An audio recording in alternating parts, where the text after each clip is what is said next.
UNLV, New Mexico, and Northwestern. That's right. That team would be the Bruins of UCLA, and that team that gagged that game away would be the Nittany Lions of Penn State, your preseason number 2 team and one of the odds-on favorites to play for a national championship. Sometimes, Preston Thorne, it's the weeks where it doesn't look like you have the marquee matchups where all the weirdness ends up ensuing.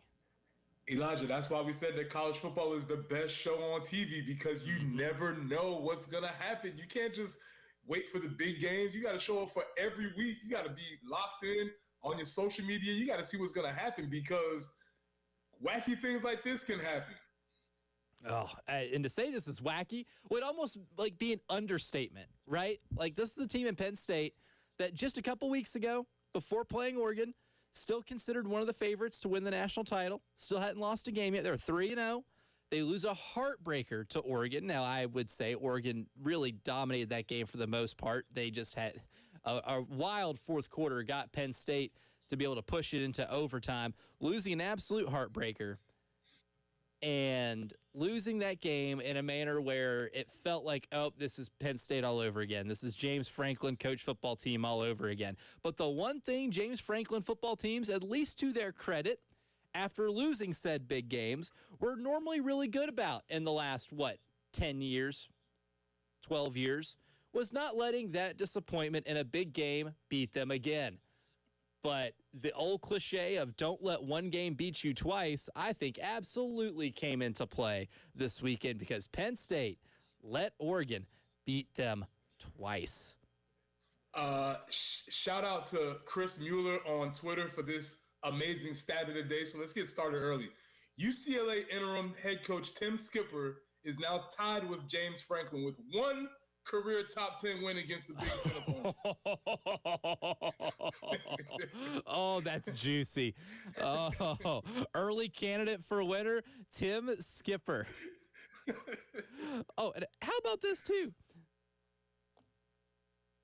Obviously, head coach fired, a pair of new coordinators, because the coordinators also got fired. And we joked, and rightfully so, that the last name of the UCLA new offensive coordinator may have gotten him his gig, right? Last name Neuheisel. Jerry Neuheisel. Well, Jerry Neuheisel gets hired on Tuesday afternoon, or is at least given the interim tag as the new offensive coordinator on Tuesday afternoon. His task is to play top 10 Penn State and concoct a game plan to beat a top 10 team with one of the best defensive units in college football, a unit littered with dudes. And what does he end up doing? Well, his offense ends up going for 446 yards of total offense. Nico Iamaleava, who has looked terrible this year, a guy who has played himself out of any sort of draftability, throws for 166 yards on 24 passes, 2 touchdowns, no real mistakes, and then runs for $128 on the ground. Everything that you could have possibly wanted from UCLA on offense at any point this year, Jerry Neuheisel gave them right off the bat at home against a top 10 team in the country, and ends up pulling out that win. They may still not win another game all year, but on Saturday, they took down a top 10 opponent despite not having a lead at any point in any game during the season. When they scored their first touchdown, Preston Thorne, with just a smidge over 10 minutes to go in the first quarter to go up 7-0, that was UCLA's first lead in a game this season. You know what's amazing about that? Because that's not the first team that we had. Because I believe, and we'll get to this later, but I believe your New Orleans Saints was in a very similar statistical quandary, and they pulled out a dub. But going back to young coach Neuheisel, yes, we were joking about it. If you've listened for any time, I'm not a huge fan of nepotism. That's one of my pet peeves. However, what was so funny to me is I've never seen Jerry Neuheisel before in my life, and as soon as they put him on camera, I was like, oh yeah, that's Rick Neuheisel's son. Because genetics, man. Oh my God. Sticks out like a sore thumb. He cannot deny who his father is at any point. Cannot deny that his dad is Rick Neuheisel. You could tell me that was Rick Neuheisel, and I'd be like, well, Rick got some work done, and I'd believe you. It was amazing, man. Yeah, I'm actually so happy that we don't really have a South Carolina game to react to for a couple of days this week because, man, what just a fun weekend of college football. Oh, it was, I mean, it ended up being an amazing week in college football. We'll be revisiting this game that we're about to, and man, a team that was number one to start the season had a very explainable, excusable loss at Ohio State to start the season. They go to Florida, a team whose fan base might not want them to win that game, but you just can't kill Billy Napier. You can't do it. You absolutely can't do it. This man, for Halloween, might be a cockroach because he can survive nuclear blast.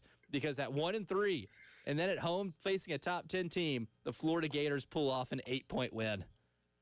Billy don't start coaching until his seat is hot. And when his seat warms up. That's when he starts locking in. Because this is the second year in a row that he's absolutely done this when there was an absolute opportunity for him to go out and give the fan base every reason to fire him. No, not so fast, my friend. He pulls up a huge win, and it's really fascinating because I'm not sure what the issue is because he can get things done like this, but then when it comes to the regular season, he's not able to get it done. I'm not sure exactly if Florida fans are happy or sad about that game. But Arch Manning, here's the thing. Arch Manning never said he was the second coming. No. We did this. And so it's funny that we're so disappointed in him when we the one that created this. Arch didn't say it. To be fair, Peyton, Cooper, they never really said this. We assumed he was going to be good, but we created this and now we're destroying it. And I think I've kind of gone the other way on this where I'm starting to feel like, man, maybe we should just let Arch play quarterback and just turn into whatever he's going to turn into.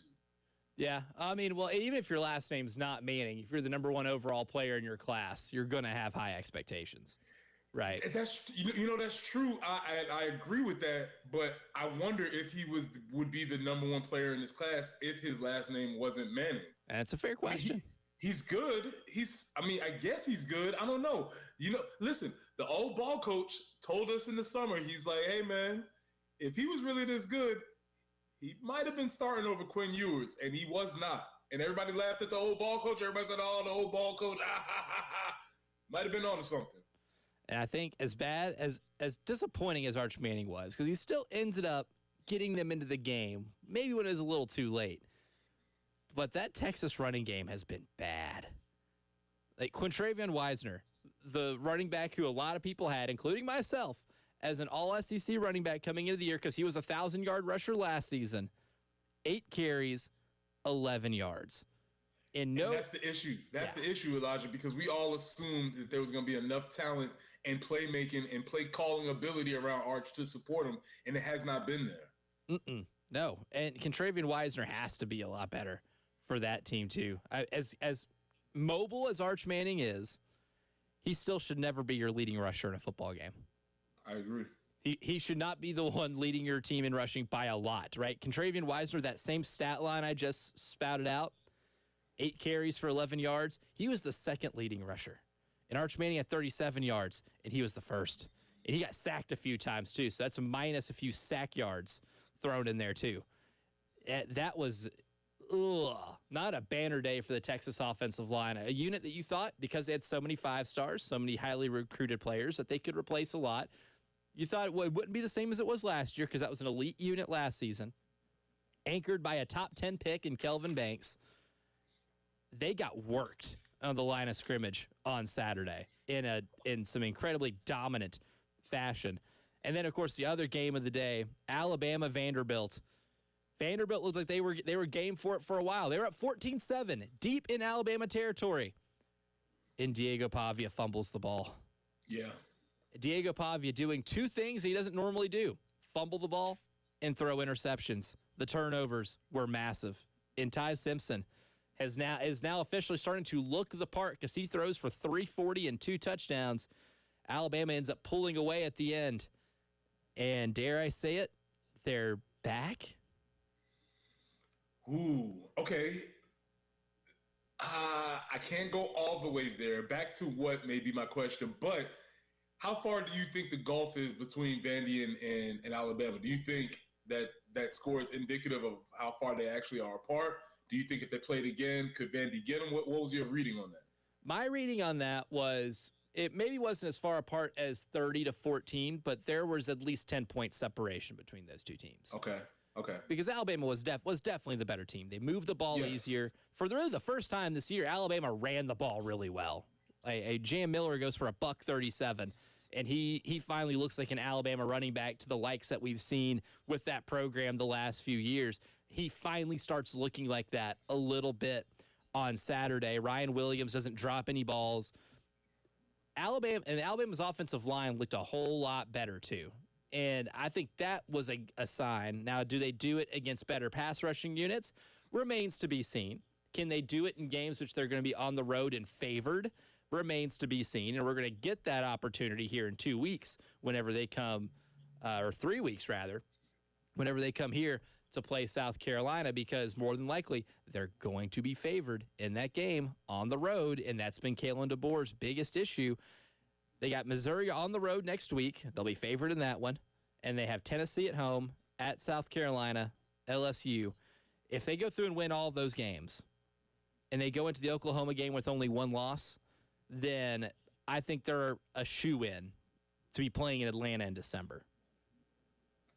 That all makes sense, and that's all very great statistical breakdowns. I appreciate your analysis, but I have a better question.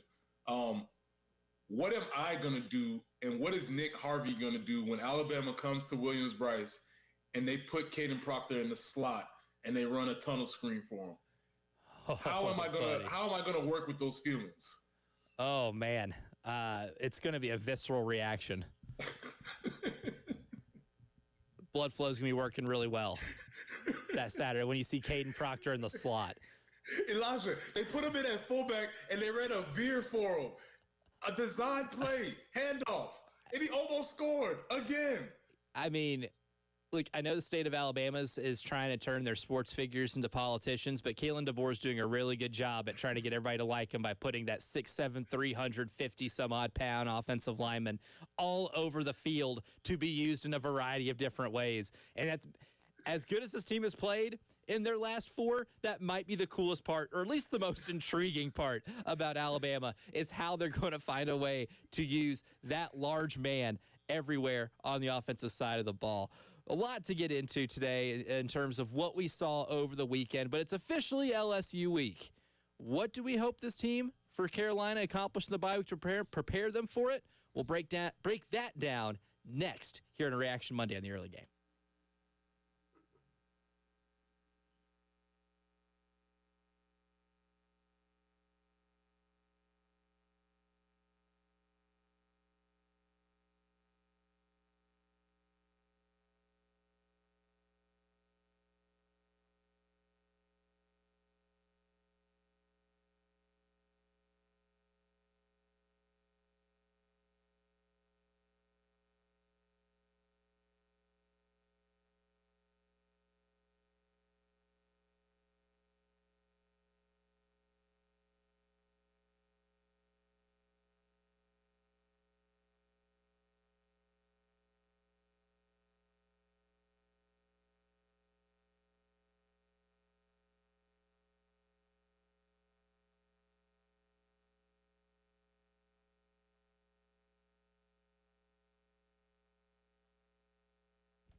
Are you looking for a countertop for a kitchen or bath? Maybe you're wanting to update your yard with some hardscaping. Well, I have the place. It's Carolina Stone Craftsman, just outside Columbia in Chapin. Understanding that kitchen and bath projects can be a significant investment, they really work to deliver the highest quality, most affordable granite, marble, and quartz while providing the best customer service possible. And it's simple. It's great countertops with no compromises. You need to visit to see what I mean. Explore the craftsmanship of each slab. Experience their craftsmanship in one of their unusual indoor showroom. I also encourage you to visit their outdoor showroom to see the custom hardscape creativity. It's fantastic. You'll not only be impressed, but you will definitely be inspired. If you're in the market for countertops for your kitchen or bath, I do encourage you to reach out to Carolina Stone Craftsman. Tell them Jen Jensen sent you. They're family owned and operated just beyond Columbia and Chapin and beyond your expectations. Visit them online, carolinastonecraftsman.com.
One accident to make you aware of early this Monday morning, Glen Road near Bachman Road.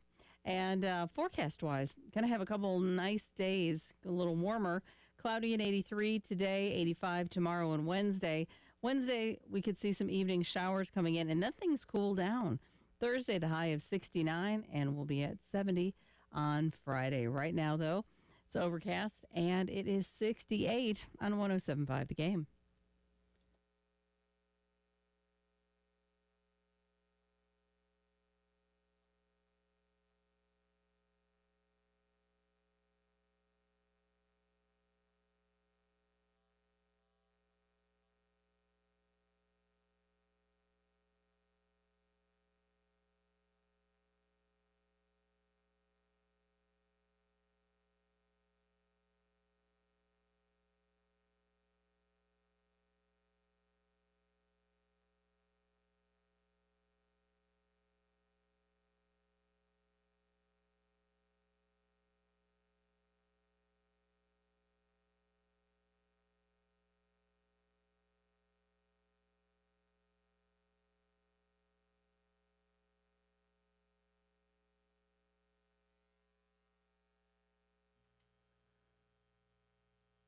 With the bye week officially come and gone, it's a Reaction Monday, but it's not just a Reaction Monday. It's the official beginning of LSU game week. And I think we all remember what happened last time these two teams played. And I don't think that we have fond memories of that football game. Carolina's got a chance to get some vengeance on Saturday at Death Valley in Baton Rouge. But that leads us to this. Preston Thorne, we get this game off of a bye this year.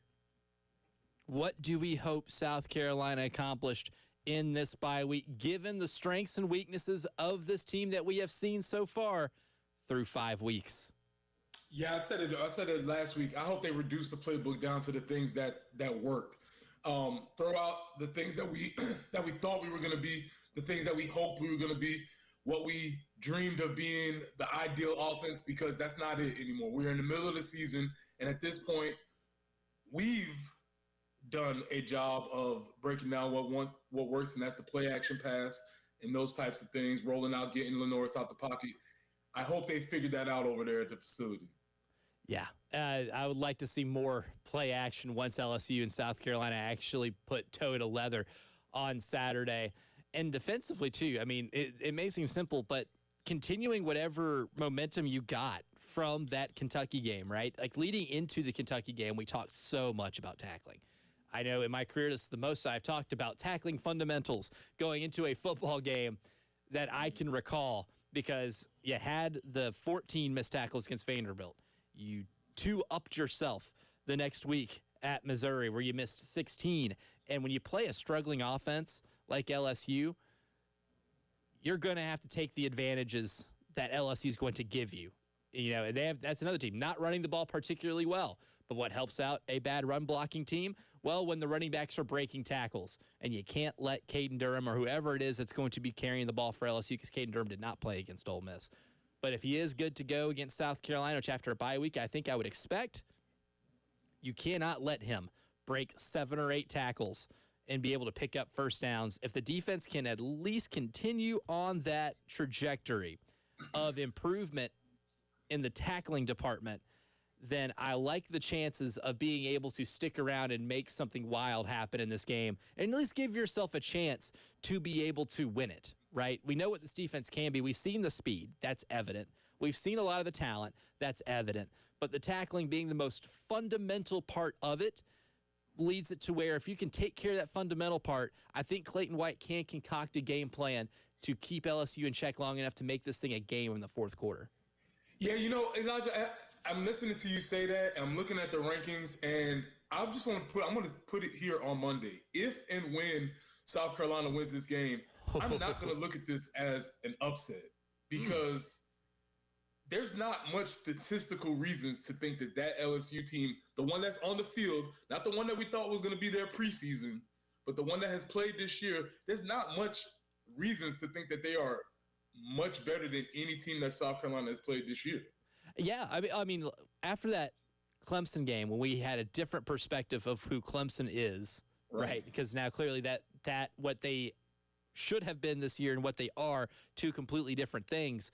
But after that, we were thinking maybe, okay, well, LSU maybe is a legitimate national title contender. Maybe they are a team that is going to be in it the last couple weeks when it comes down to determining who's playing for an SEC title game in Atlanta. That's kind of changed a little bit, because Garrett Nussmeier hasn't really taken that step to dominance, right? Like, since that game, they have a win over Louisiana Tech, which, congratulations, but didn't look all that impressive doing it. I believe they only scored 23 points in that game. It wasn't like they were offensive juggernauts by any means, right? 23 points. They scored 20 against Florida, but 13 of those were offensive. They had a pick 6 because DJ Lagway decided that the season of giving was going to be a couple months early, and he gave the ball to LSU 5 different times. The game against Southeast Louisiana, whatever, you know nothing from that game, because who is Southeast Louisiana? And then Ole Miss on the road, they finally take an L, and they do so by looking really unimpressive offensively. And the Garrett Nussmeier you thought was going to be at the beginning of the season hasn't necessarily transpired, whether it's injury, whether it's just natural regression. I don't know. But this team definitely is more beatable than I think we anticipated at the beginning of the season. Yeah, absolutely.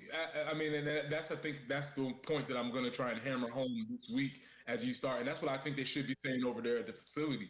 I don't care what helmet we're playing. I don't care what stadium we're playing. We're playing this team this year at this time, and to be quite honest, they're not very good. They're not, and you still see them ranked extremely high, and that's why I always talk about why those preseason polls really matter because there's really no reason why LSU should be ranked as high as they are, except for the fact that they started that high. Yeah, and they've only lost one game at the as well as or as bad as they have looked at times. They have still won all their games but one. Right. And of course, some of that does boil down to who you have played. Right now, the Florida win looks more impressive after what they did against Texas, but still, it's not one where you're looking at and saying, "Oh, that is a big time win," because Florida's still probably going to be unranked. They're still unranked, and Clemson still unranked. They still do not have a ranked win as it stands right now. It makes it seem a lot more beatable. I think the one thing too is just the history, right? I think the last time they didn't lose at LSU came in the effort of a tie back in 1995, and that was a 20-20 tie in September of 95. I wish I could say I was old enough to remember that. I was like 6 months old, so I probably don't remember that. But that was the last time that you've gone to LSU and have had any success in terms of not losing the game, right? This program doesn't have a lot of history of success against that program. And I think that's one of the things. I don't think that matters in terms of the actual football game, but in terms of feeling of the game going into it is something that Gamecock fans who've been watching this team play for decades might have just in the back of their mind. Yeah, and going down, we'll talk about this as the week goes on, but going into Death Valley, I'll share some of my ridiculous story about when we went down there. It is who we thought you were, for sure. But that being said, as I've said about a couple of other fan bases, I feel like LSU's this fan base on the brink. And they're going to be juiced up and they're going to be ready to go. However, they are not all in on this Brian Kelly experiment right now. And losing to that team, meaning us, would be a blow to them for sure. And that's usually a game that Brian Kelly has in his time at LSU, has lost before to completely get the fan base out on him. He has not endeared himself very well. And if you're LSU, it's not getting much easier after this. You have to go at Vanderbilt, then against Texas A&M, at Alabama, which A&M and Alabama, two of the three best teams in the SEC right now. It's not going to get much easier for them after this. If you want to talk about a real anxiety bowl, LSU is really carrying their end of that bargain. It's Reaction Monday. And in the NFL, a couple of Gamecocks did some really cool stuff. Both of them have done something. Monday, Two players. Sponsored by Two players who have done something they have not done before. We'll tell you what they did coming up next.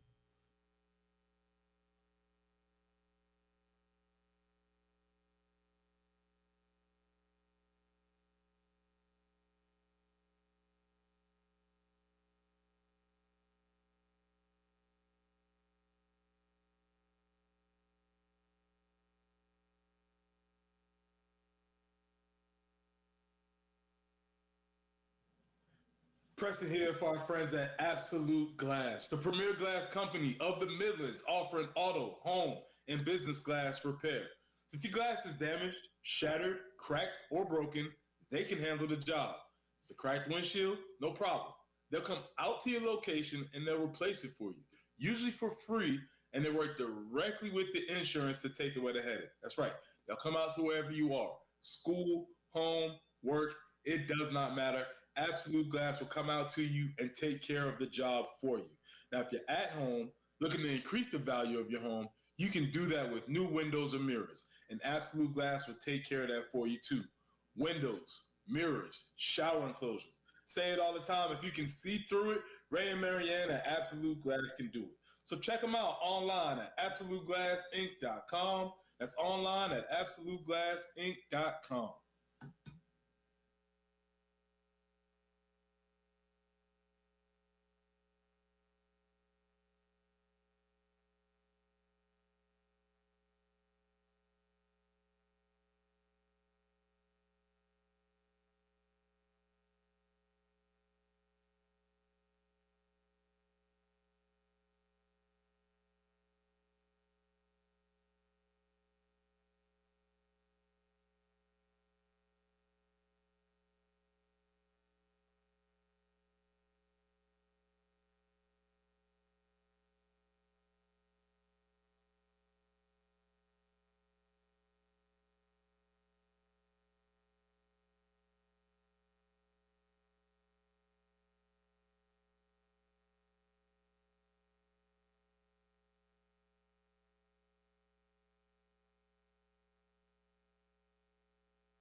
Glen Road near Bachman Road, an accident. Also, more of the Eastover area, Congress Road at Garner's Ferry. So a couple areas to be a little bit mindful of this morning. 83 today, 85 tomorrow and Wednesday.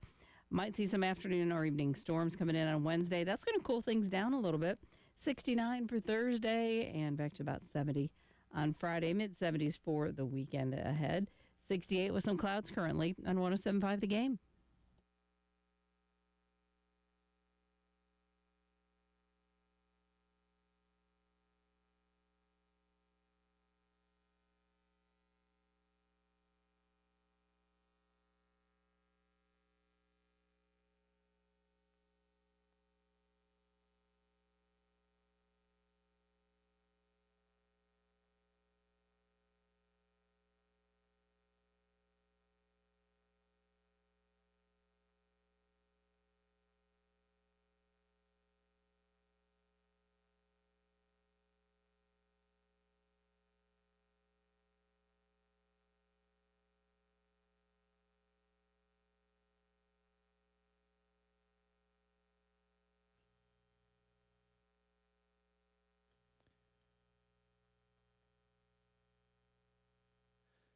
No Gamecock football to react to from the weekend, but two former Gamecocks made a little bit of history yesterday.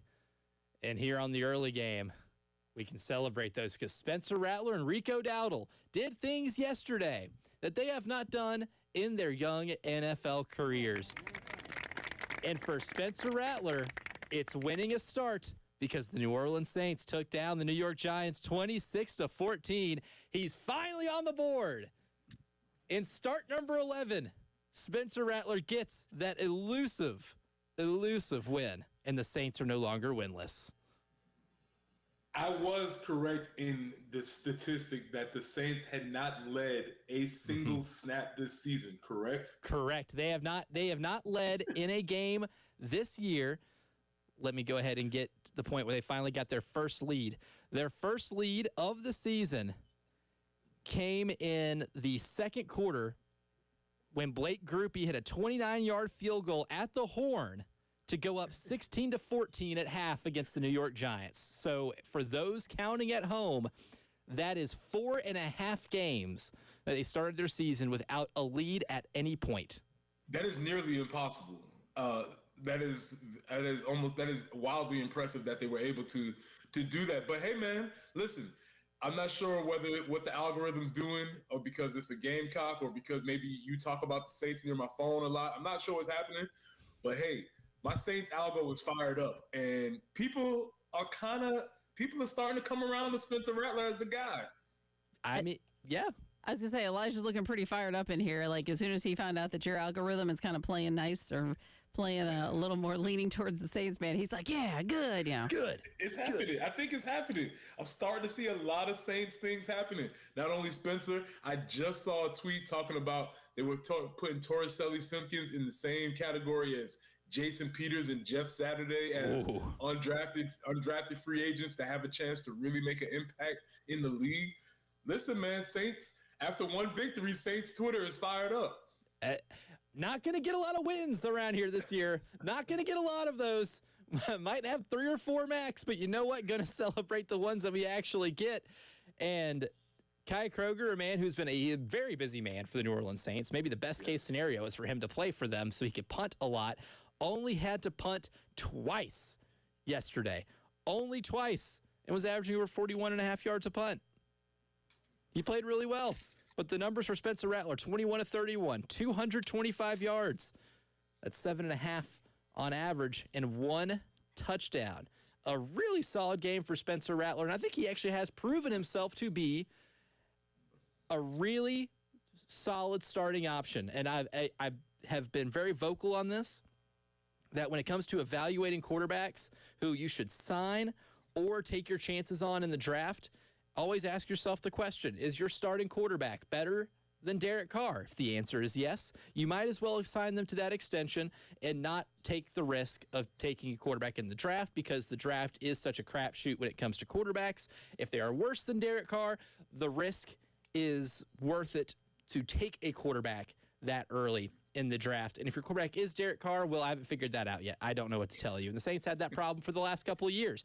But Spencer Rattler is getting closer to passing the Derek Carr test.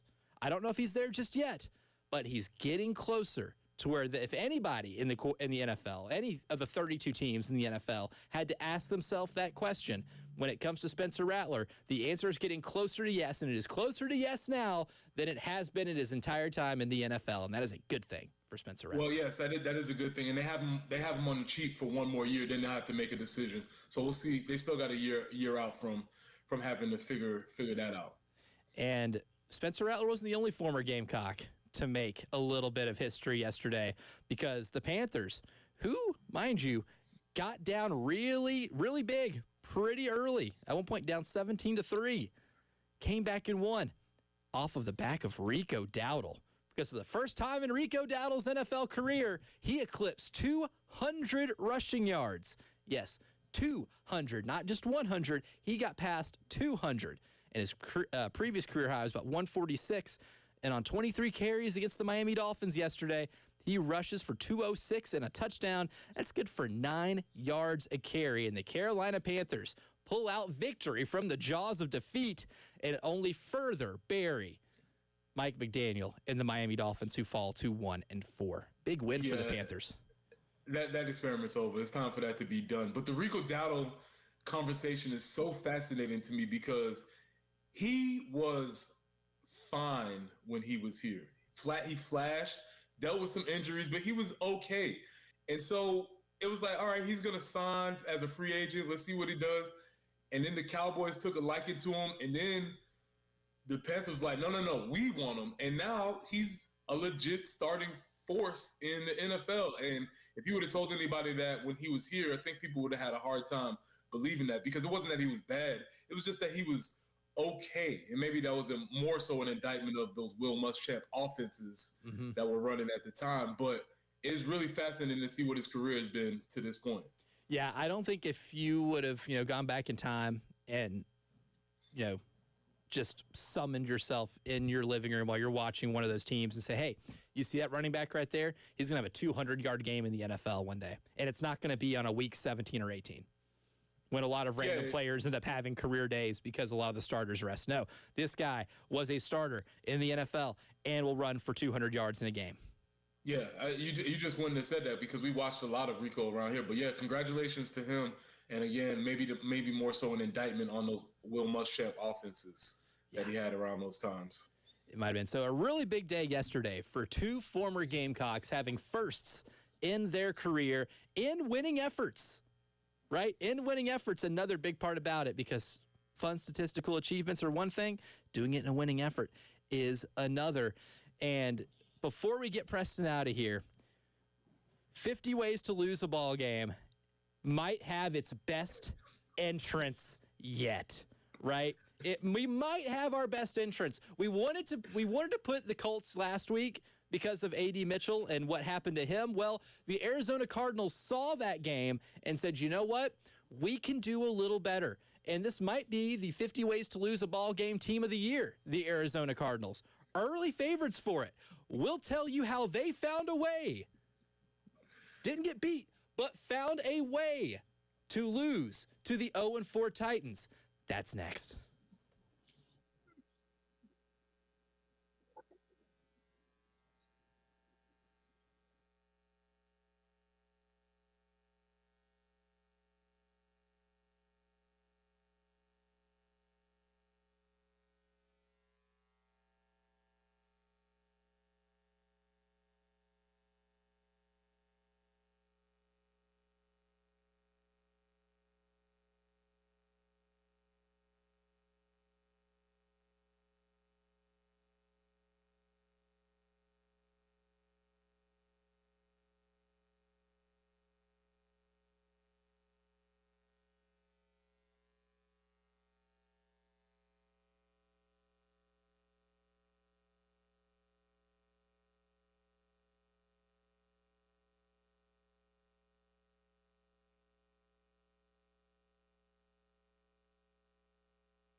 I have never been more excited for a 50 Ways to Lose a Football Game segment because the Arizona Cardinals have given us a gift.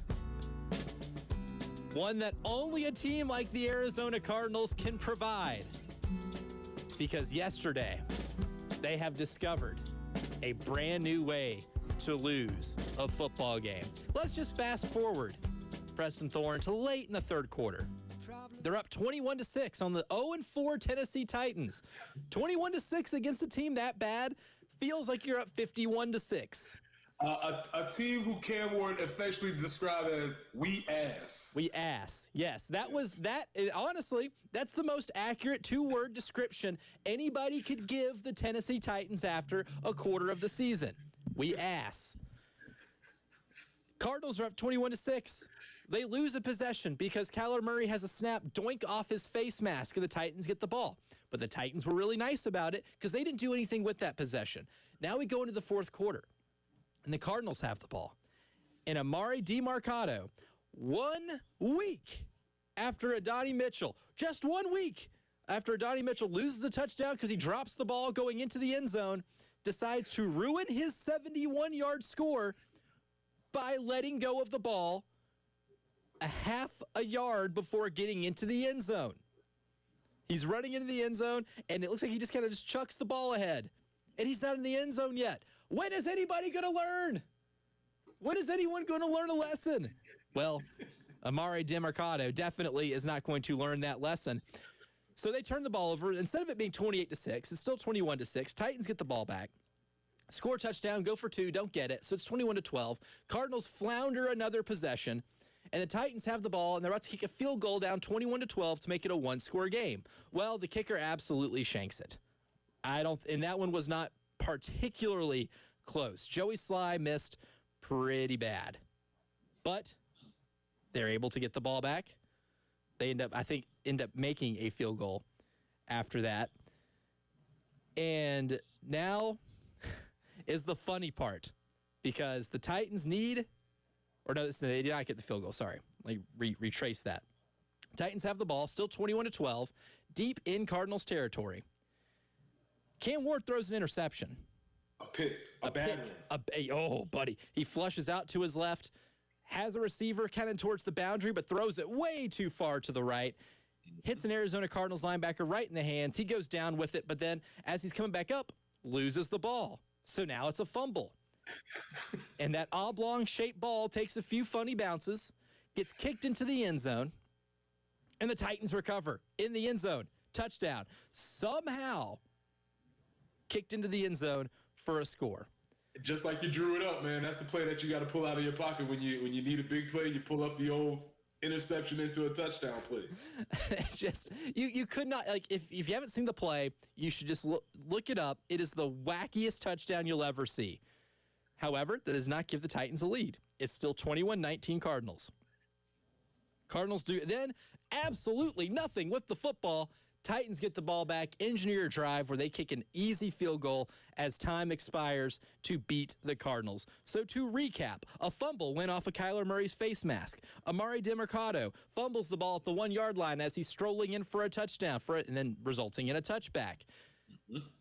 Titans give them the ball back on an interception, but then they fumble the ball. Ball gets kicked in the end zone. Titans recover. Cardinals could not keep the ball long enough to avoid a touchdown drive for the Titans, or a field goal drive for the Titans to give them their first win.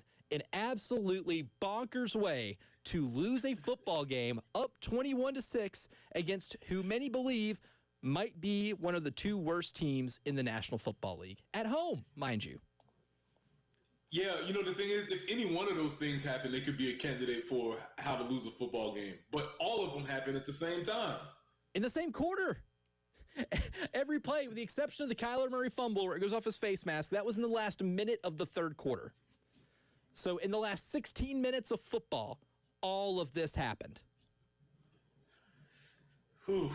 Yeah, that's unfortunate. Yeah, I mean, come on, man. Who is a Cardinals fan? I need to talk to anybody who's a Cardinals fan and figure out first why, and then how do you feel about this? Because that is really depressing. Well, you can't feel anything other than just incredibly sick to your stomach. And you know what? Some people would say that what happened to the Arizona Cardinals is the perfect example of the Pottsville Maroons curse. Because the Pottsville Maroons, a team that won an NFL championship in the early 20s, and well, they got to claim an NFL championship. Then were bought out by ultimately the Bidwell family, who then moved the team to St. Louis and then ultimately to Arizona. Has refused to recognize, the family has refused to recognize that NFL championship. So some people say that the Arizona Cardinals are cursed and will never win a Super Bowl until they recognize the Pottsville Maroons as championship. That's tough. I didn't know about the Pottsville's curse, but it was definitely on that game for sure. And I think personally, as long as Kyler Murray is at the quarterback, I don't think it's going to happen. I think Kyler Murray is a result of the Pottsville Maroons curse. You get a really talented number 1 overall pick, and he just doesn't like football enough to stay off the sticks. Yeah, for sure. And learn the playbook. That is the thing. If you ever just get really bored sometime, just look up Curse of the Pottsville Maroons. It's a very it's a theory, a working theory. It's not like the Cubs and Red Sox curses, but the Bidwell family and their long history of owning the team and not recognizing Pottsville Maroons championship is why some say the Arizona Cardinals will never win a Super Bowl. And I think yesterday is the perfect example because that is the most creative way to lose a football game we have seen yet. Yeah, it is. That's that. I don't know. Does that beat Aura Farming? Aura Farming was pretty high up there. I think Aura Farming might still be number 1, but this one is going to give it a run for its money, especially the leader in the pack maybe for 50 Ways to Lose a Ball Game Team of the Year. Congratulations, Arizona Cardinals. You're in the same tier as the Stanford Cardinal, singular. Interesting stuff. Thank you, Preston Thorne. Preston's going to bounce. Nick Harvey's going to sub in. And hour number 2 is coming up after this.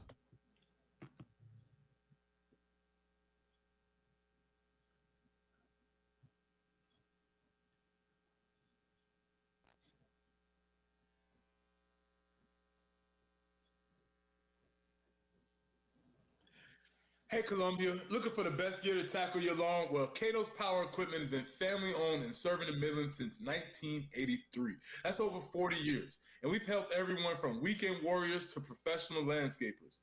At Cato's, we're proud to offer a wide selection of new and pre-owned mowers, tractors, and more. So if you're ready to invest in something new, the friendly team is there to make the process easy, help you choose the right equipment, find financing options, and keep your gear running strong with expert service and parts. Whether you're a weekend warrior or a seasoned landscaping pro, Cato's has got you covered with a huge selection of new and pre-owned mowers, tractors, and all the gear you need to tackle any outdoor project.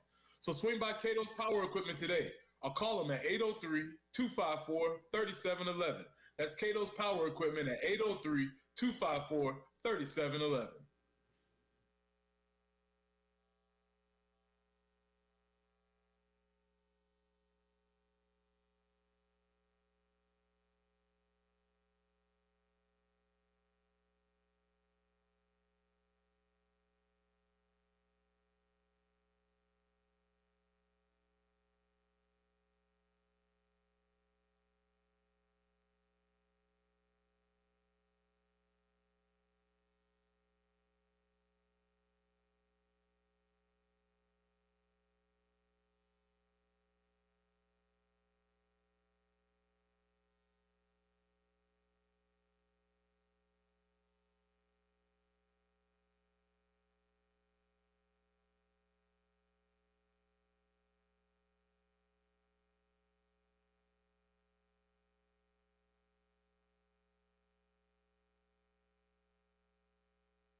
I-26 westbound at Augusta Highway. That would be exit 111. The two right lanes are currently blocked. So if you're headed towards the upstate, two right lanes are blocked there at I-26 westbound at Highway 1. Congress Road at Garner's Ferry, still working an earlier slowdown there, and Monticello Road near Whispering Pines Road. So a few things to be mindful of your this early Monday morning. 83 today, 85 tomorrow, and Wednesday. Then we cut that off because we might see some rain or storms on Wednesday evening. And then Thursday, looking for a high of only 69, 70 on Friday. Right now, 68 and overcast on 107.5 The Game.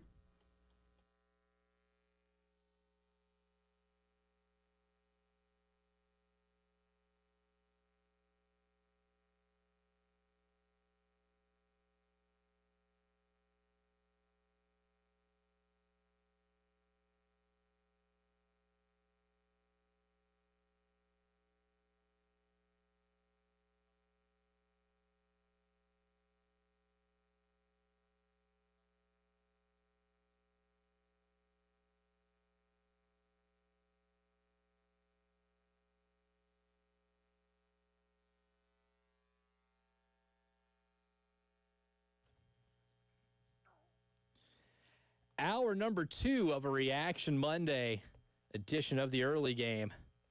A Gamecock bye week Reaction Monday. Well, that starts right now. I'm Elijah Campbell. She's Jen Jensen. And stepping in, subbing in here in studio once again, Nick Harvey from Team WIS, who, reminder, had another great 2 for 2 in the Underdog Challenge this weekend. Yeah, I think we're starting to catch our stride here. We feel good. We're rolling on a roll. Yeah, we're feeling real good with the Underdog Challenge right now. I took a big swing. Knew it was a dangerous one. That's all right. I still ended up with 1 win, so I was good with that. Getting 7.5 in your NFL game, pretty good. Not too bad. Not bad at all. So for an NFL game, pretty good. And I need the Jags to win tonight to avoid being the only person without a win on the weekend, because Maryland did me no favors. Oh man. Obviously, we're not going to dive much into a Maryland-Washington football game on a Reaction Monday during any week, but to say that I'm disgusted that Maryland had a 20-0 lead late in that game and lost 24-20 makes me ill. 50 ways to lose a ball game? 50 ways to lose a ball game. Maryland could have easily made it. The best thing to happen to Maryland was the Cardinals doing what they did to get themselves on that list. Wow. Absolutely brutal. Well, a lot of teams found different ways to lose ball games this weekend. They actually did. But congrats, Team WIS kind of right now kind of showing us how it needs to be done. So we need to kind of, Yeah. 6-6 on the year. Sitting at 500 after 6 weeks, which Impressive. is somebody who's been doing this for a long time. Not often somebody hit on 50% through the first 6 weeks. Yeah. Just got to keep the guys inspired, Just the pep talks keep on rolling. Yeah, early game underdog challenge. No bye weeks. No bye weeks for that one. But South Carolina had a bye week this week, so they did not play, but that did not mean there was a lack of things to react to in the world of college football on Saturday. Nick, I talked about this with Preston in the first hour. The team, man, that completely exemplified what happens in a college football week when there's not a lot of marquee matchups, when you think it's maybe a down week in college football. Penn State decided to prove otherwise because they did the age-old adage of letting one loss beat you twice, because they go to UCLA, the laughingstock of college football, a team that was 0-4. And to remind folks, UCLA was 0-4 coming into this game and did not lead in any of those 4 games. And it wasn't like they had a murderer's row of a schedule to start the season. The 4 games that UCLA lost and never led in: Utah at home, at UNLV, home against New Mexico, at Northwestern. At no point in those games, in those 16 quarters of football, did they hold a lead. And they got their first lead of the season when they got up on Penn State early. And then they end up winning 42-37 in what is the wildest result.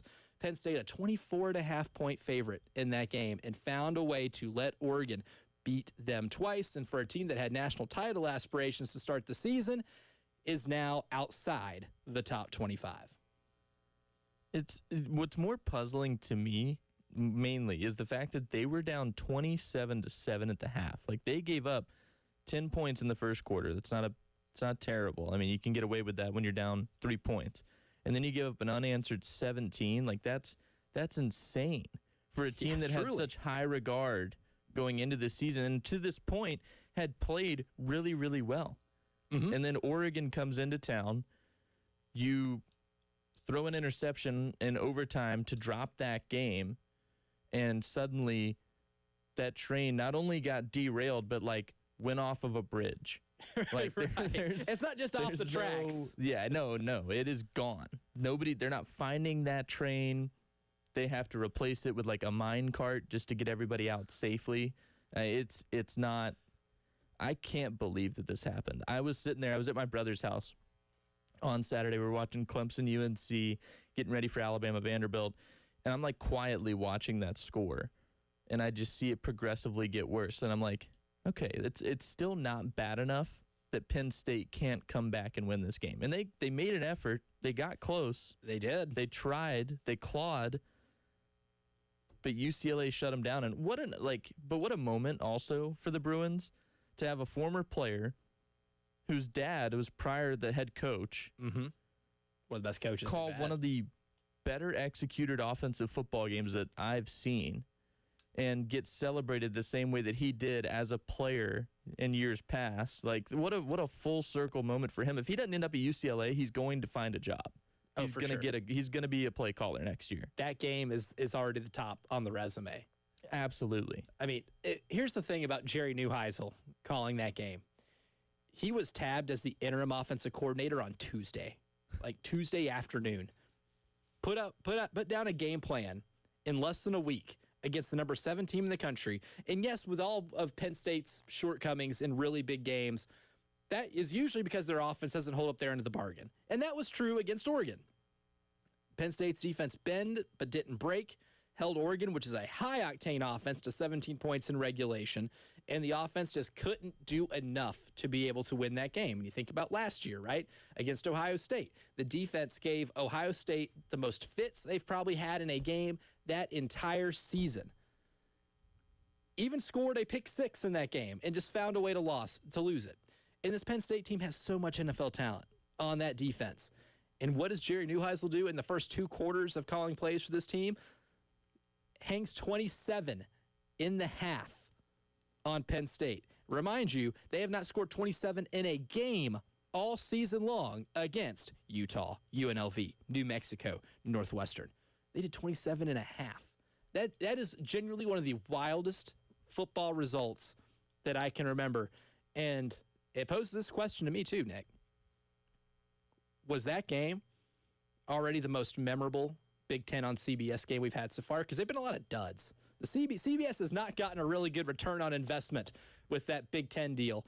But I think they finally got a game that could be considered a memorable one. It has to be. I mean, you're absolutely right. Like, there hasn't been one game that, like, going into a Saturday, I'm like, oh yeah, Big Ten on CBS. I'm so excited to watch this game. Or I turn it on and I'm like, wow, CBS really got their deal's worth with this one. No. Rarely has that happened. Like 2 weeks ago, it was like Southern Cal at Purdue. Right. Exactly. And it was just a sleeper of a game. And then UCLA, Nico Iamaleava brought their money's worth. They probably won CBS that deal on Saturday, but that was it.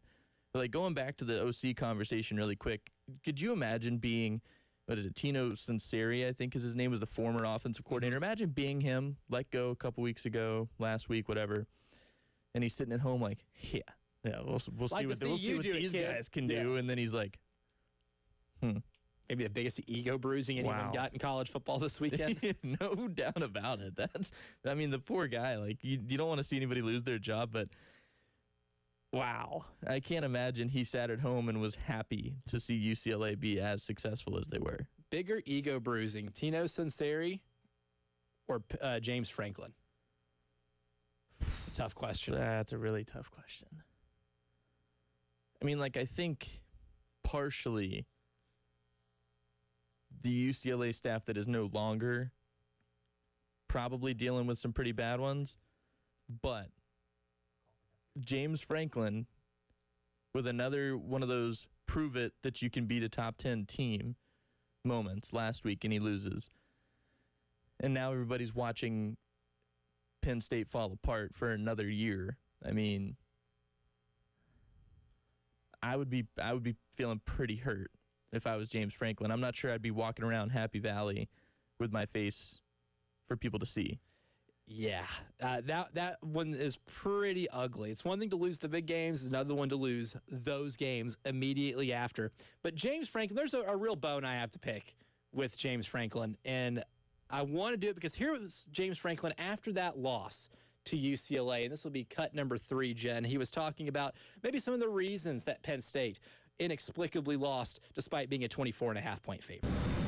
Obviously, we did not handle last week's loss well. We also lost some players in that game during the week, and then everything else, the travel, everything else. Did not come out with the right energy to start the game, and before you know it, obviously they get a touchdown drive and an onside kick, and now you're fighting. They gain confidence, and we're fighting for the next 3 quarters. So that's my responsibility, and I didn't get it done. He mentioned one word there that I don't want to hear any Big Ten coach complain about ever: travel. Buddy, you knew this was going to be the case. Your athletic director knew that whenever you voted to allow UCLA, Southern Cal, Washington, and Oregon into your league, that you were going to have to travel cross country. Your conference now, because of your chase for money and your greed, has made it to where every team in your league now crosses over all 4 time zones of the United States of America. I don't care that you have to travel. You wanted this. You wanted the money. You wanted this. And just last week, Oregon traveled cross country to play you and beat you in your home stadium. I don't want to hear another coach from the Big Ten whine and complain about travel ever again. Ever. The fact that he led with, he didn't say it, but he led with jet lagged, essentially, by talking about the travel and getting off to a slow start. No, that's not fair. You can't just say that and be like, yeah, I don't know. The 3-hour time difference, that's an issue. We just couldn't respond. We got out of the gate slow because of the travel. No, you didn't. You got out of the gate slow because you were unprepared. You weren't ready to get punched in the mouth by UCLA, and it showed when you gave up 17 unanswered in the second quarter. That's not a slow start anymore. The first quarter, you can argue a slow start, maybe. Yes. Second quarter, that's you're playing football. You've now. got it together. Yeah. I mean, you've played 15 minutes. Now it's time to button up, right? And they could not do that. That's all there is to it. My question to James Franklin would be, was travel an issue when you went to Southern Cal last year, same city, in Los Angeles, and beat Southern Cal? No. Nope. No. I don't want to hear about it being a factor when you lose to a team you're supposed to beat by over 3 touchdowns. Don't want to hear that. Travel is an issue when it's convenient, right? Yes. That's a way. That's the there's a plethora of coach speak things to use that they probably have ingrained in their brain, just about every head coach, and travel's pretty low on the list, but it's something where it's hey, we went to California. I could probably just tell them, we were tired. What's the 3 first hour thing I time. can think of? We didn't get enough time to adjust to it. We're slow out of the gate. It's my fault. It's my fault. At the end of it. That was the other thing. I think right towards the end he said it's my fault. But it's you go from it's the travel's fault to we got to do better. That's on me. No. Find something and stick with it. Pick your point and own it. Not 3 different things that we danced around while in one answer that was 40 seconds long. Travel, injuries, all this type of stuff. Yeah. No, buddy, you played a team that you're supposed to beat by 3 touchdowns, and you straight up got beat, outgained, out-physicaled, outbeat by an 0-4 team who is 0-2 against teams coming from the Mountain West. No, travel is not the reason you lost that game. And, of course, early candidate for winners today, UCLA interim head coach Tim Skipper now has as many wins against the AP top 10 as James Franklin does. by virtue of beating James Franklin in the Rose Bowl. So just let that one simmer for a little bit. We have a whole lot more to react to from the college football weekend, but for the early game morning meeting, we gave you the MLB playoff primer. We'll update you on what has happened so far and take a look at the SEC standings now that we're 6 weeks into the college football season. That is next on the early game.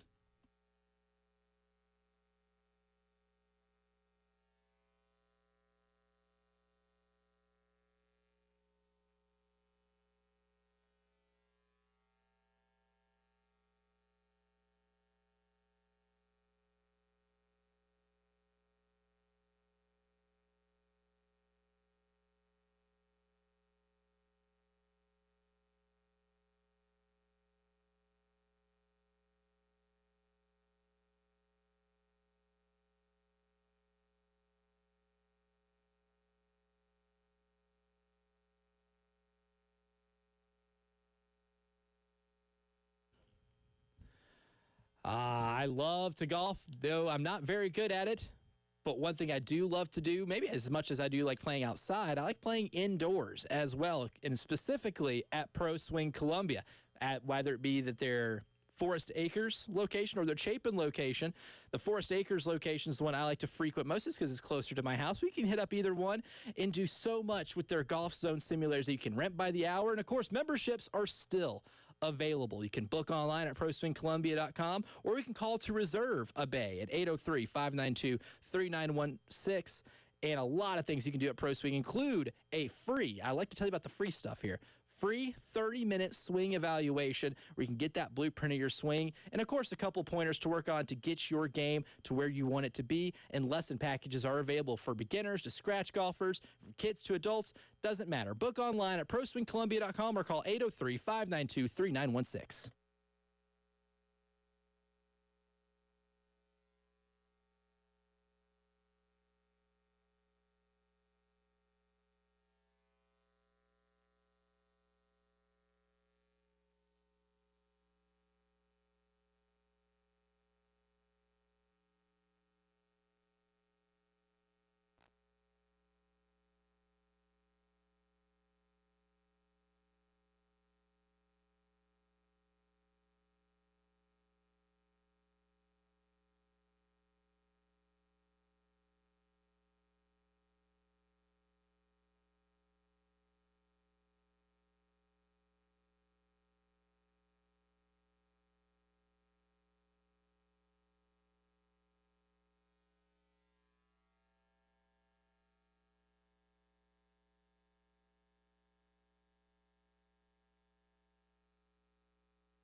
Monticello Road near Whispering Pines Road, an accident there. Also, still working I-26 westbound at Highway 1 and Congress Road at Garner's Ferry Road. Also, an accident in progress. And as we mentioned, that forecast looking kind of nice. Next couple days, 83 today, 85 tomorrow and Wednesday. But then with some rain coming in Wednesday night into Thursday. Thursday's high only 69 and we'll be at 70 on Friday. Right now, cloudy and 68.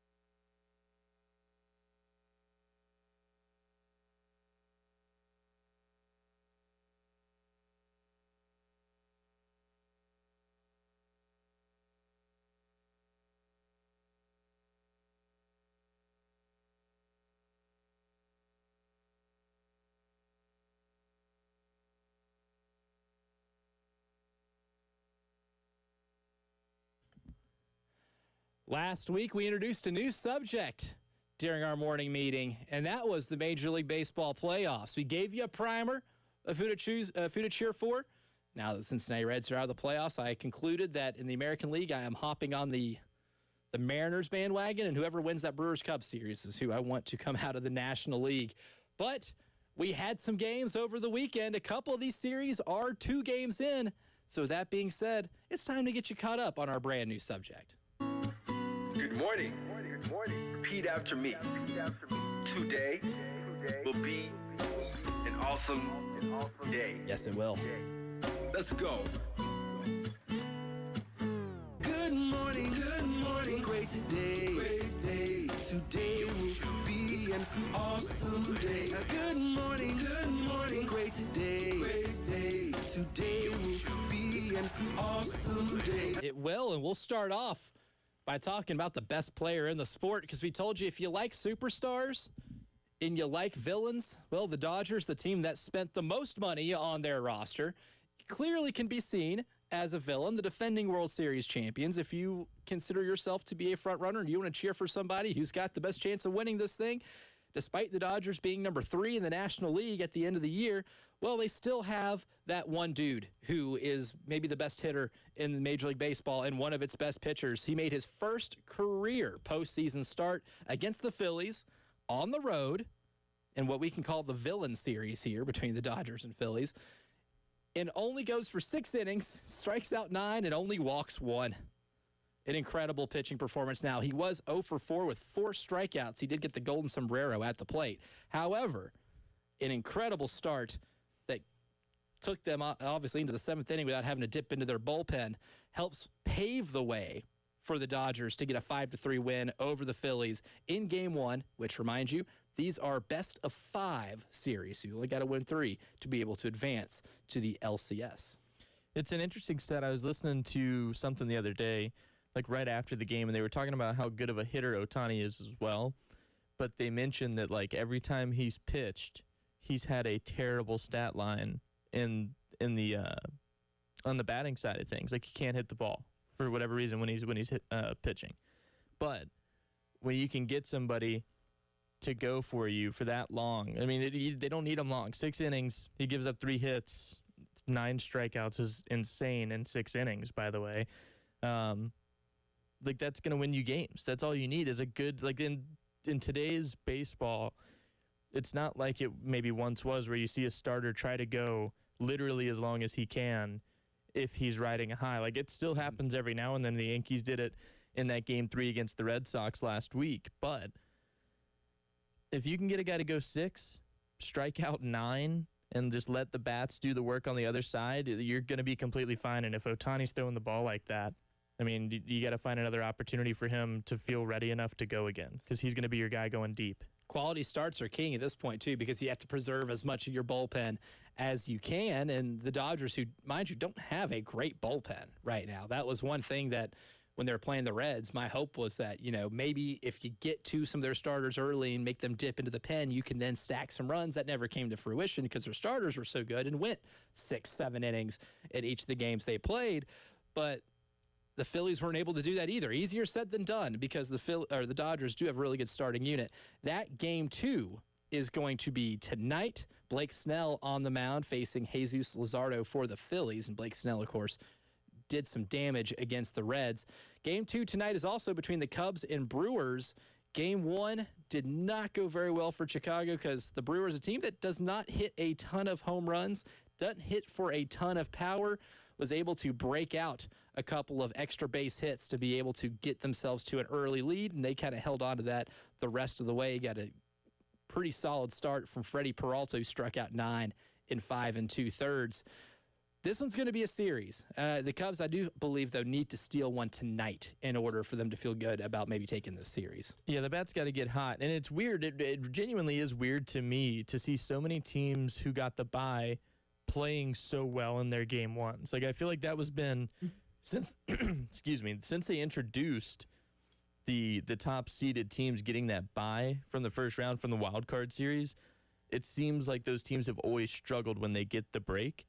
And this year, it's a totally different story. Like, I know the Phillies did like an inter-squad scrimmage before they came out to Los Angeles, or before Los Angeles came to town. So it's really interesting to me to see them all do well. I mean, the Brewers picked up the win. The Blue Jays smoked the Yankees in game 1. Like, it's weird because I feel like you've seen the teams who are coming off a series who are playing good baseball kind of take control of that divisional round. And it's kind of swinging both ways this year. Jen, what's your panic meter with the Cubs right now? Losing 9-3 game 1, but you get game 2 tonight.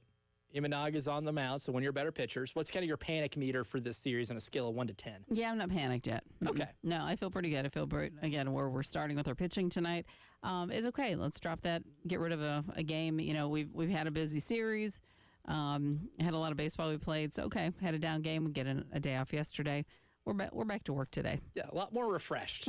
Yeah, I think so. I think it helps to have that day off in between, whereas the Yankees and Yankees and Mariners and Tigers and Blue Jays did not. They went back to back. No, just go, go, go. So yeah, I think go, go, go doesn't help, but we can go Cubs go tonight because we had a day off. So I think we're going to be going. And when you turn this show on tomorrow at 6 a.m. and you hear "Go Cubs Go," you're already going to know. Yep. What that means. I want to play that desperately. That will mean the Cubs take this thing back to Wrigley, tied at 1. And the Yankees, after an incredibly exciting series against the Red Sox, fall 10-1 in game 1. Louis Heel gets shelled, and then ace Max Fried does not have a great outing. Blue Jays win 13-7, but that score is probably not as indicative of how far apart those two teams were in that game. No, you asked Jen what the panic meter was for the Cubs, and as a Yankees fan, I'm going to say that my panic meter is almost broken. Like, there's smoke coming out, the alarms are still sounding, but it's not really functioning. Like, I'm over the line panicked about this. Okay. Because you're right. I mean, like, for Max Fried to go 3 innings with 8 hits, that's like, as good as he's been all season long. For the fair share of Braves fans that are listening, I apologize in advance, but that's like a Braves stat line for a pitcher this year. Yeah. That was like watching in Atlanta versus anybody type of game. I mean, that was bad. I think both the Cubs and the Yankees are just in that first game. They were lulling everybody into a false sense of security, doing that with their opponents. So it's like, yeah, we're sandbagging a little bit. We're going to come back and pound on you both. Well, that's the biggest thing. They got to come back to New York. They got to go back to the Bronx now. And I mean, Yankee Stadium during that wild card. So they could get mugged on the way. Well, that's true. Yeah. that is in the realm of possibility. It's never, your odds are never 0. That's right. Being attacked by a penguin, the odds are low, but it's never 0. But that's just it. I mean, like, you got to come back to the Bronx, which was rocking during that Red Sox series. When they took that 4-0 lead in New York last week. Of course, I was watching the game, but it's nothing like being in Yankee Stadium. I mean, they were so loud on the TV broadcast. I couldn't imagine what it was like to be there. So I hope that little bit of that home atmosphere, that home cooking helps you out. But we'll see. I mean, the Yankees, they gotta find a way to do it. And they gotta find a way to do it real quick. That was our reaction to the weekend that was in playoff baseball, and of course some exciting games throughout the week. But coming up next, we told you we would revisit the SEC standings because we are now 6 weeks into the college football season. Which teams in the SEC have put themselves in prime position to be playing a game in that beautiful stadium in Atlanta in the first weekend of December? We'll break that down next on the early game.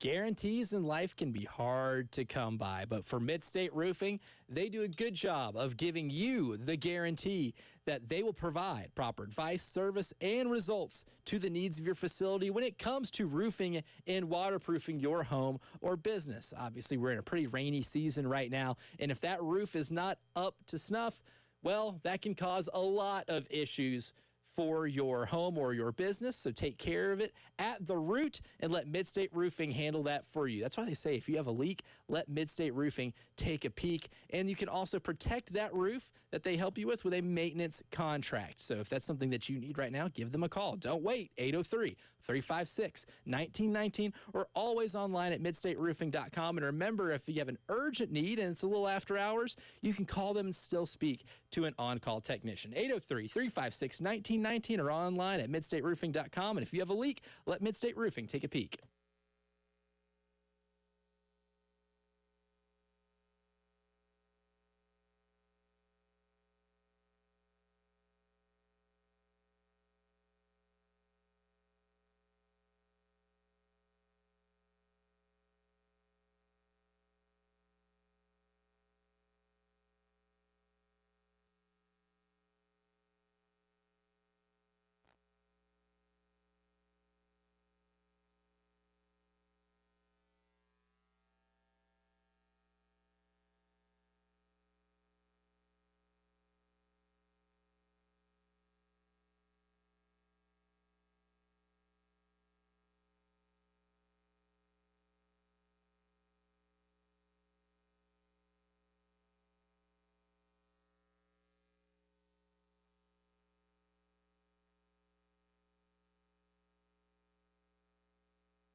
Congress Road at Garner's Ferry Road still in progress, as well as I-26 westbound at Augusta Highway.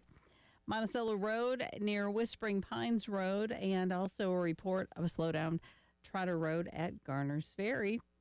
And the forecast, it's going to be warm for a couple days, and then things will change. It'll get a little more fall-like. So we're looking at 83 today, 85 tomorrow and Wednesday, maybe some showers or even a storm or two coming in Wednesday afternoon and evening. The showers will continue into Thursday when the temperatures drop to 69. By Friday, we'll be at 70. Currently cloudy and 68.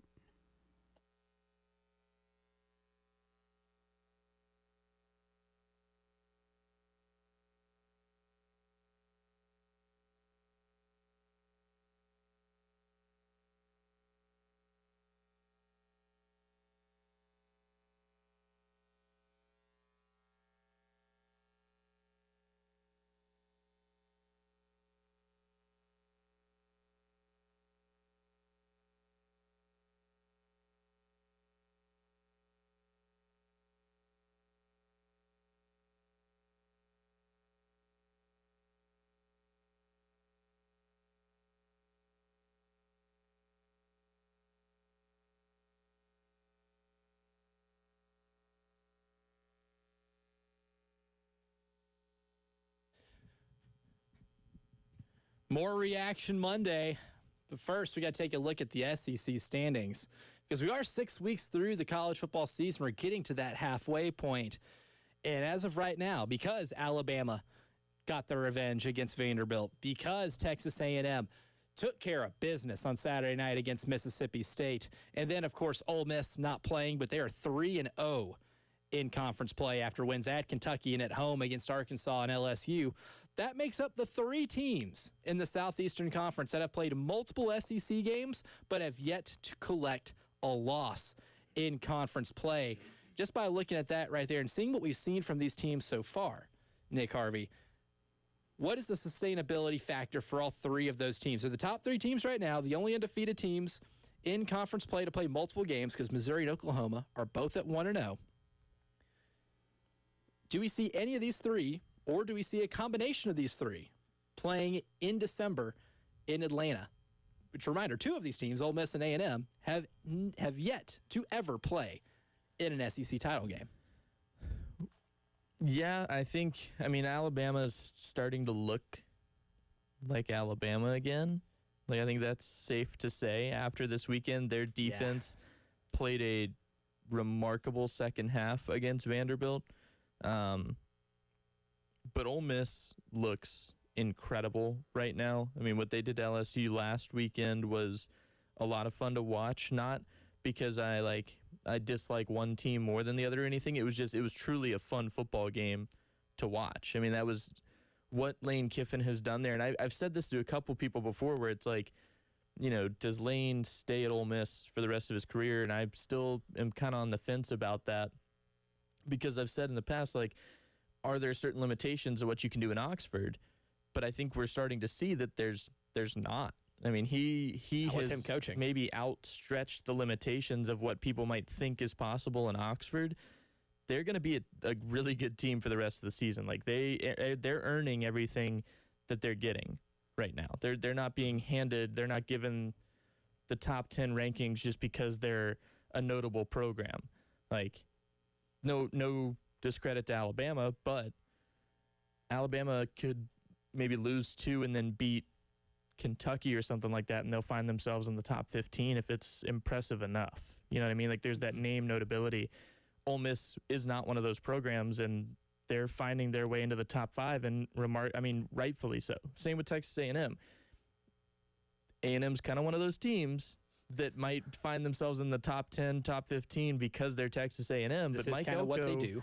Is kind of proving it. Like, I think anybody who's an A&M fan would have told you that this past weekend against Mississippi State might be that game that A&M, because we know that they do it, loses. Mm-hmm. They're not supposed to, but they do. And they slowly but surely pulled away from Mississippi State on Saturday. Texas A&M's funny is because they almost always go 8-4. And they don't find 8-4. 8-4 finds them, right? Like a lurking like a lurking figure, kind of like Michael Myers in the Halloween movies, right? Like A&M thinks they're having a good day. They turn around, they see Michael Myers, which is just 8-4, standing there, staring right through them. But when you look at Ole Miss too, I like how you brought up, like, they're kind of redefining, or at least what Lane Kiffin's done since he's been there, is kind of redefine what success at Ole Miss can be. And I think the most impressive part about their start this year is doing it after the failure of last season, because they had a team that was good enough to be in the college football playoff. I thought they were going to be in the college football playoff. I thought they'd be playing in Atlanta in December at the beginning of last year when we were in Dallas for SEC Media Days. I picked Ole Miss to be playing in that game. And they would have if it wasn't for a disgusting home loss to a 4-8 Kentucky team and then falling apart in the fourth quarter against Florida on the road. But what have they done from that? They lose a lot of players. They get a lot of players in the portal, so it's a completely new look team. And they lost their starting quarterback, Austin Simmons. They lost him basically, after that Kentucky game. The ankle injury was bad, so Trinidad Chambliss gets the start. They hang 41 on Arkansas. They hang 45 on Tulane. They score enough points to be able to beat LSU and Trinidad Chambliss, maybe the best backup in college football, a guy who might play himself into New York in December if he keeps it up at this rate, plays well enough to get them to where they're number 4 in the country with a backup quarterback. Like, that's a sign of a really good program. Now, they have Washington State this weekend. And now things are going to get for real. Like, this will be the ultimate stress test for Ole Miss because they got to go at Georgia.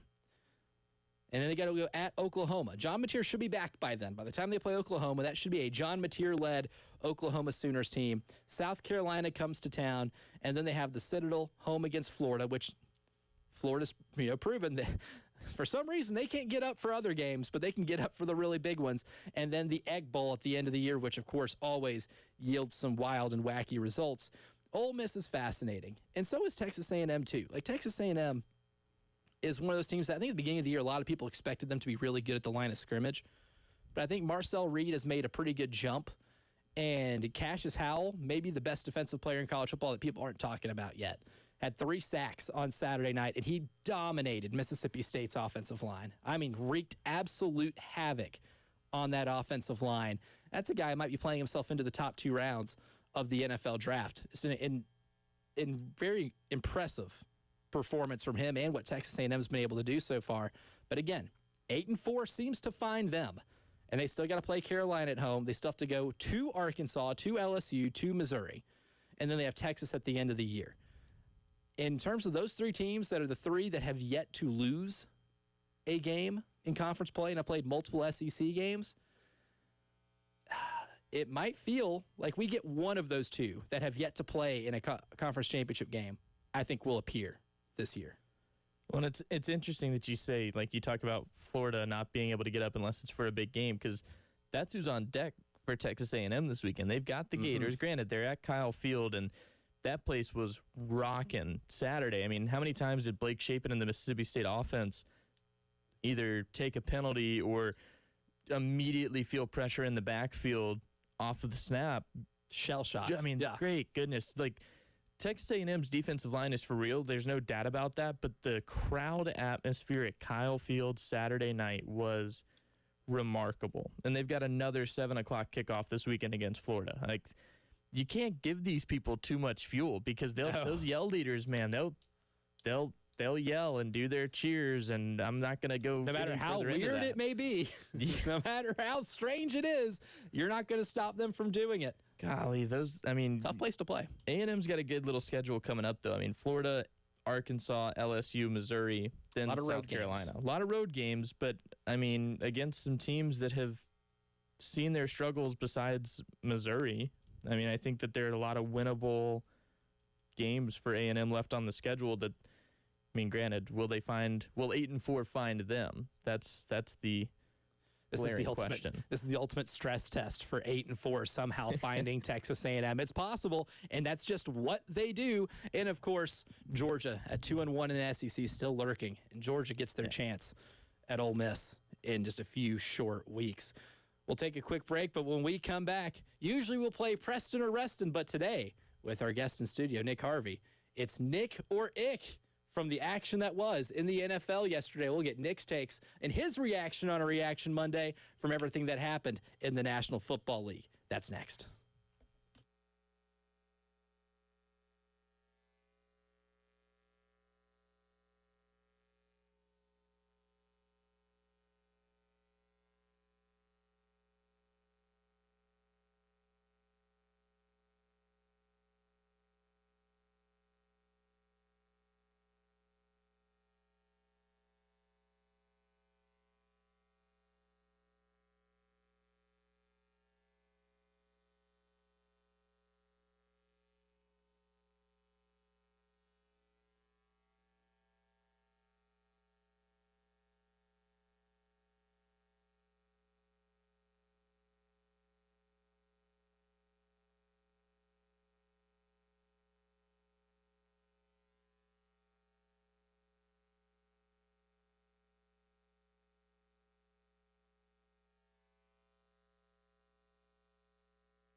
Hey, it's Jen for CHW Cabinetry in Lexington. All the demolition we did in the kitchen, man, we had a lot to do.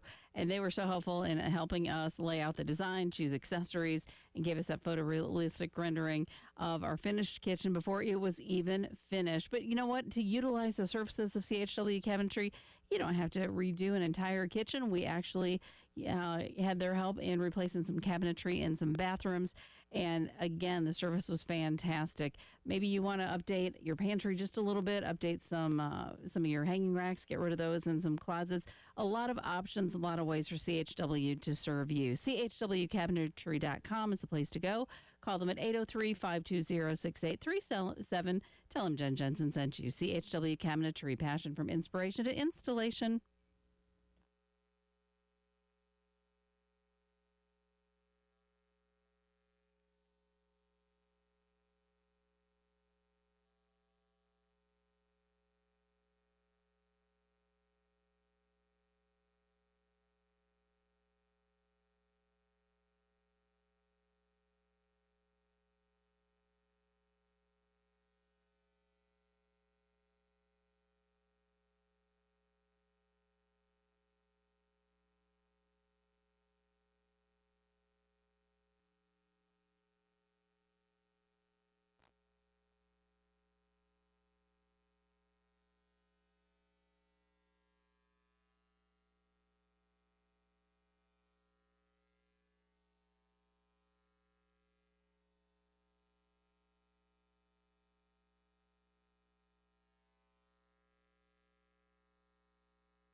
And with no Gamecock action on the weekend, Reaction Monday means we can take a little bit of a larger look across the world of football, not just college football, but the NFL.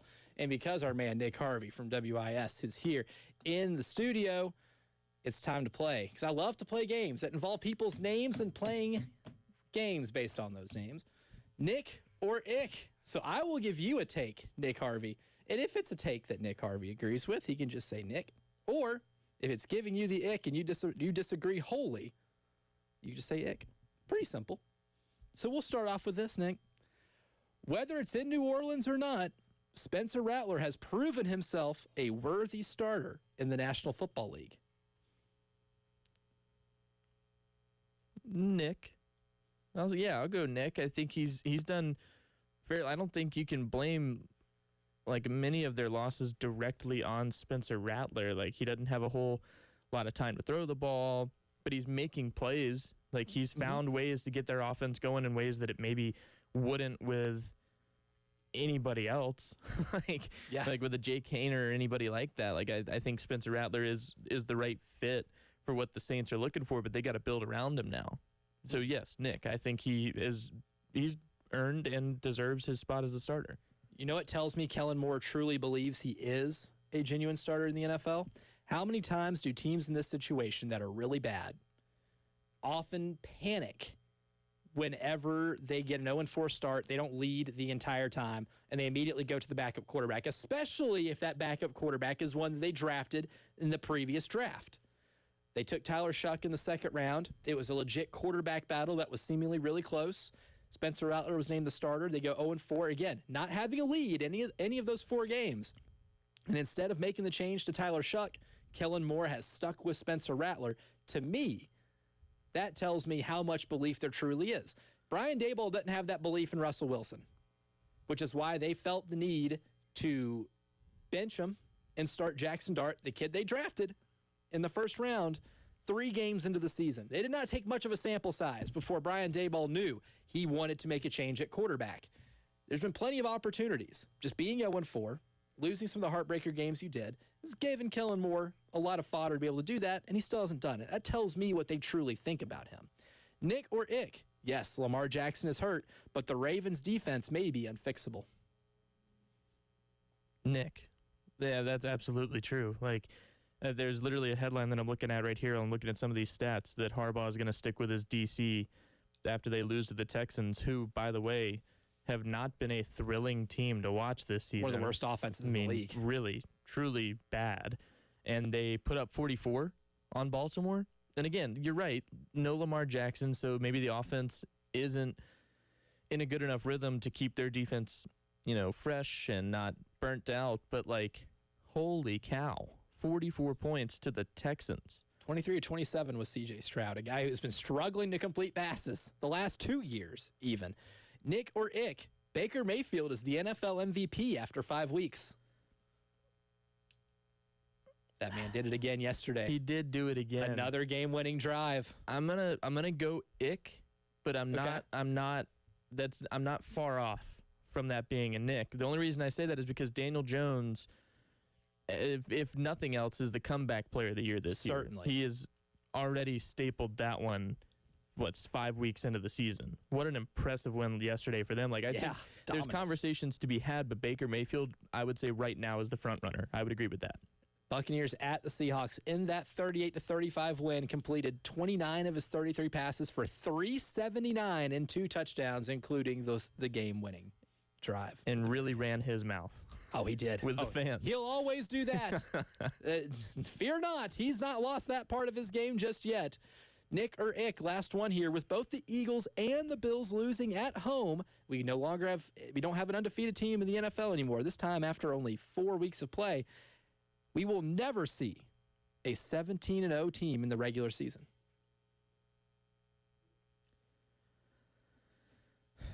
Man. 72 Dolphins are eager to hear this one. Larry Zonka is hanging on. Nick. I think the league, like, you can. I mean, and the fact of the matter is both of these teams are no longer undefeated at the hands of teams that, honestly, they shouldn't have lost their first game of the season to. So, I mean, I agree. I don't think you're ever going to see a team do it. I think the league is built for there not to be an undefeated team. And the only time we've seen that post-expansion to at least 16 games in a regular season, it took having Tom Brady and Randy Moss on the same team. I don't know if we get that ever again. Teams are just too good across the board. So I agree with you. I don't think we'll ever see that one. 2 hours down, 1 to go. We will kick off hour number 3 of the early game, getting our first look at South Carolina and LSU. That's next.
Still working on getting things cleaned up there. I-26 westbound at Augusta Highway. Also Monticello Road near Whispering Pines Road and Trotter at Garner's Ferry. Still a bit of a slowdown there. Looking for a high today of 83. It's going to be 85 Tuesday and Wednesday. So we welcome that for sure. Now, there could be some thunderstorms coming in on Wednesday night, and that could have showers that continue into Thursday morning where it drops a little bit. Only going to be 69 on Thursday, 70 on Friday. Holding steady at 68 currently on 107.5 The Game.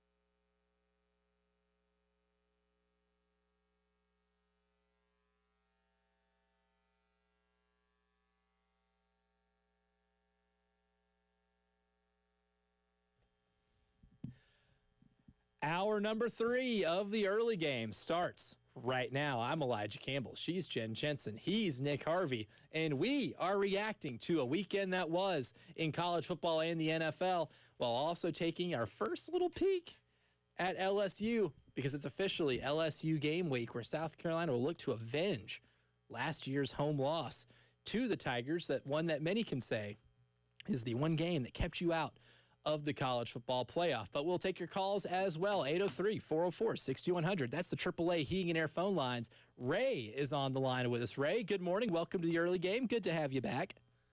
Good morning, Elijah. Good morning, Nick. Happy Monday morning.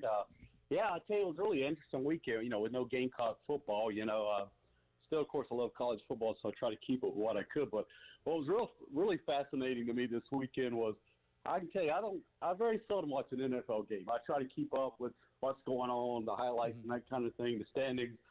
So as far as watching a 3-hour game, seldom ever do I do it. Well, yesterday I'd done some yard work, and I turned on the game, and the Panthers were on, and they were saying, well, the running back, whatever that guy from Oklahoma State. Chuba Hubbard. Yeah, Hubbard. Or as Chris Berman calls him, the Chuba Missile Crisis. Yeah, exactly. So they said, it is placed to be Rico Dowdle. I'm like, wait a minute, Rico Dowdle, I remember he was a Gamecock, of course. And I'll tell you, he infused electricity into that team. Mm-hmm. I mean, his speed. And, guys, I forgot what type of running back he was. And you got to understand, here in South Carolina, if you guys haven't figured out yet, we're not exactly OLU. You know what I mean? Right. Yeah, fair enough. So he was a good running back, but, what he could have been here, that's another story. But anyway, I mean, he really infused electricity. I mean, he almost set a franchise record in his first game starting there. And the NFL is one of those leagues where, just because you're hurt, there's not no unwritten rule that you're automatically the starter when you come back. So it'll be interesting to see what happens. But what a good game that was, guys, just from a football game. I mean, you had 2 Alabama quarterbacks going at it. Mm-hmm. You had Waddle, great receiver on the other side. You had Leggett on our side. And Rico Dowdle. I mean, from a fan's point of view, it was just a great game to watch. It really was. And also, I want to put it out there for Spencer Rattler. I mean, he got his win. And what it tells me is he keeps playing like this, and it's quite evident in the NFL. And like I said, I don't watch a lot of NFL. When you're a young quarterback, if they see something there, they're going to give you every opportunity possible to make it or break it, as they say, because NFL, you just can't come out of college and become a starting quarterback and just be, all pro or anything like that. There's probably about a 2 to 3 year learning curve there, to the speed of the game and everything like that. And I'll just get your guys' take on the other side. But, hey, thanks a lot. Yeah, absolutely. Thank you for your call as always, Ray. Yeah, dude, Rico Dowdle made so much of his opportunity yesterday. Again, 23 carries for 206 and a touchdown. He was averaging 9 yards a carry against the Dolphins yesterday. And look, I peeked at that game early because I had some other games on. I peeked at that one. I saw they were down 17-0. And I was like, well, the Panthers are panthering. It's happening again. And sure enough, Xavier Legette gets his first career NFL touchdown. Not first touchdown of the season. Gets a 7-yard touchdown pass from Bryce Young. Kick a field goal right before the half. So it's a one-score game. And then Rico Dowdle finally gets that touchdown to get them up 20-17. And the Dolphins just couldn't stop him on the ground. Rico Dowdle was the best running back in the NFL yesterday, and they needed him. They needed all 206 of those yards yesterday, and he gave it to him. And Preston said earlier, Nick, when he was on in the first hour, that it wasn't maybe necessarily a performance you would have foreseen from him at any point, because he was good at South Carolina, but I don't think at any point at South Carolina with some of those Will Muschamp offenses, you could have identified a 200-yard rusher in an NFL game type player. Awesome game for Rico against the Dolphins yesterday. Yeah, first, arguably one of the worst decisions I've ever made as a fantasy coach, because I have Rico Dowdle, and I was like, maybe not. I didn't start him, and he had 38 points. Pretty upset about that. I'm still going to win. It's okay.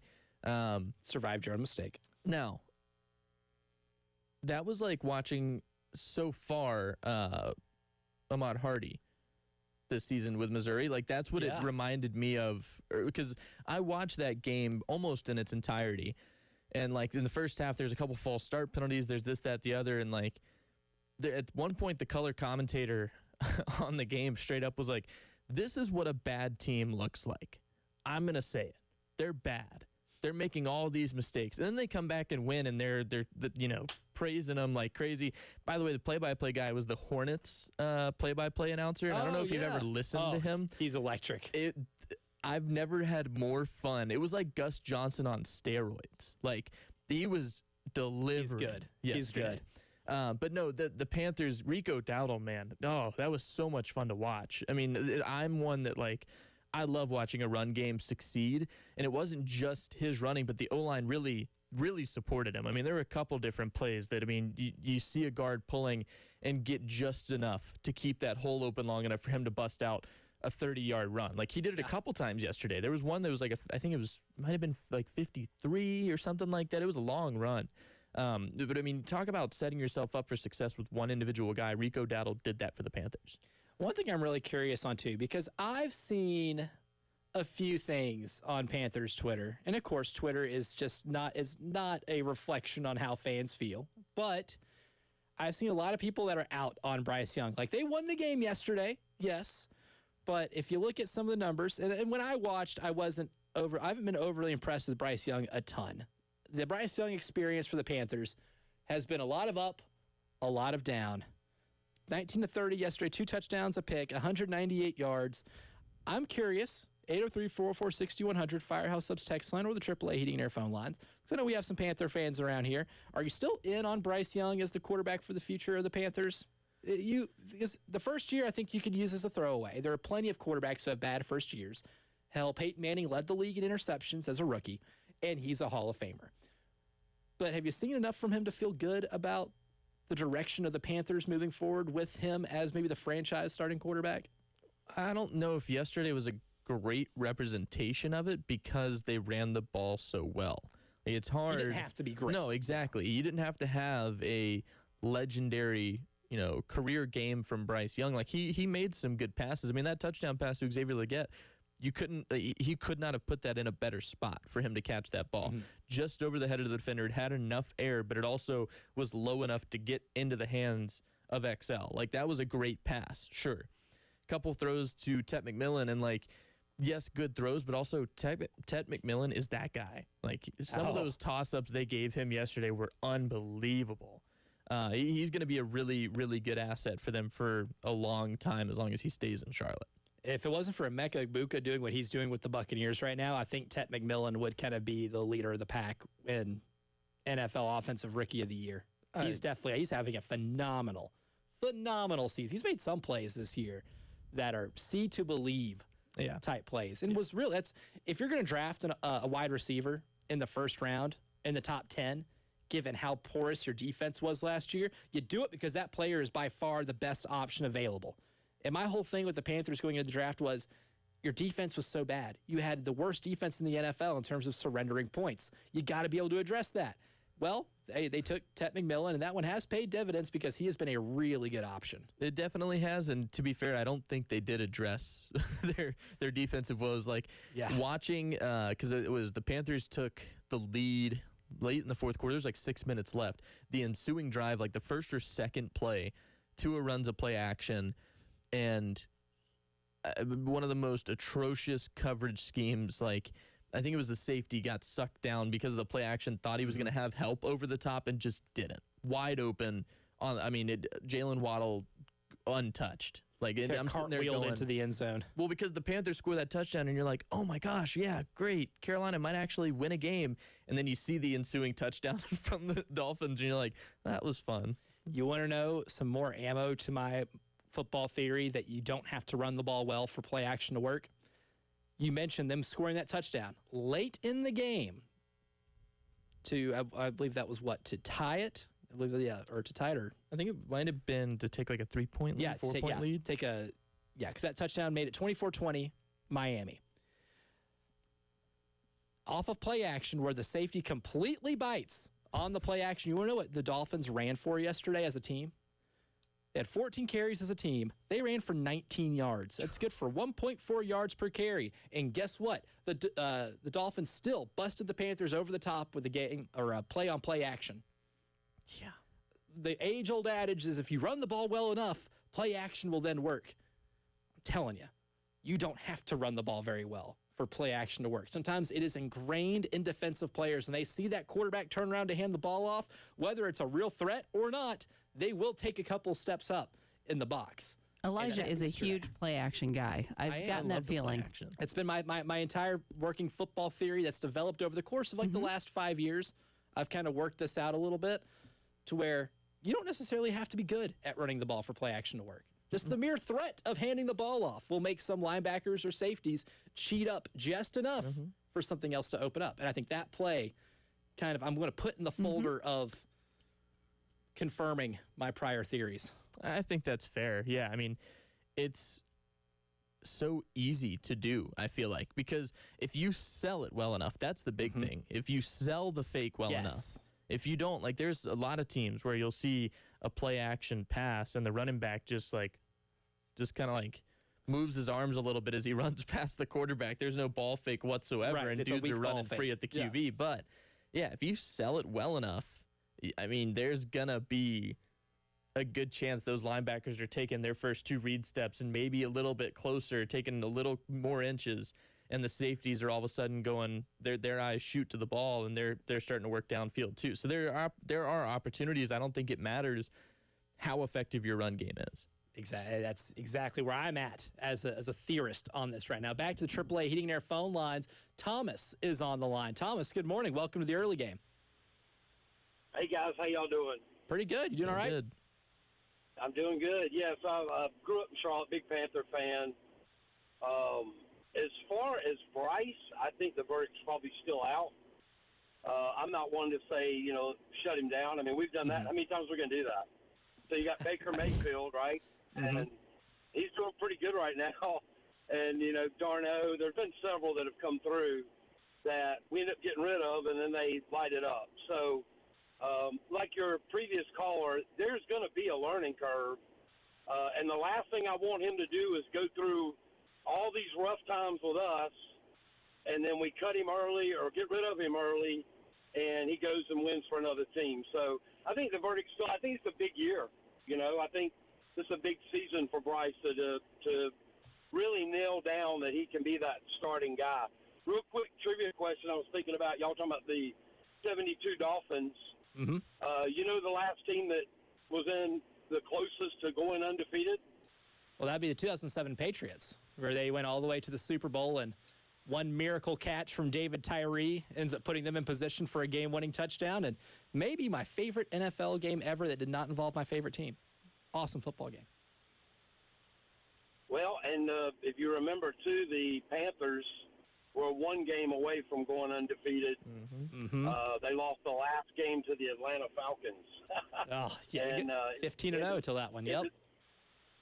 Ended up going to the Super Bowl and, of course, losing. But yeah, there's a lot of bad talk around here, especially about the Panthers, but if you look at the history, and I'm 54, so I've pulled for them since they began in '95. But they've been to 2 Super Bowls, and they haven't won it yet, but they've had some successes, and I'm hoping that they're going to get it turned around for sure. Yeah, absolutely. Appreciate the call, Thomas, because I've been wondering that. Is this where the pulse is on Bryce Young? Again, when it comes to discourse around your starting quarterback, a rookie starting quarterback, or at least a quarterback on a rookie deal, right? There's still a couple more years on that rookie deal. I think that Bryce Young discussion and discourse will continue for a few years. And as somebody who covered the Tennessee Titans back when Marcus Mariota was a quarterback on a rookie deal, the discourse got pretty polarizing. It was always a one thing or the other with him. And ultimately, I will still narrow it down to, is he a better quarterback than Derek Carr? If he passes the Derek Carr test in 2 years, that's your guy. And if he doesn't, well, you might have to take your chances back in the draft. We'll go ahead and take a quick break. When we come back, we'll assess the Gamecocks after the first 5 games of the year and take our first peek at this LSU game coming up next.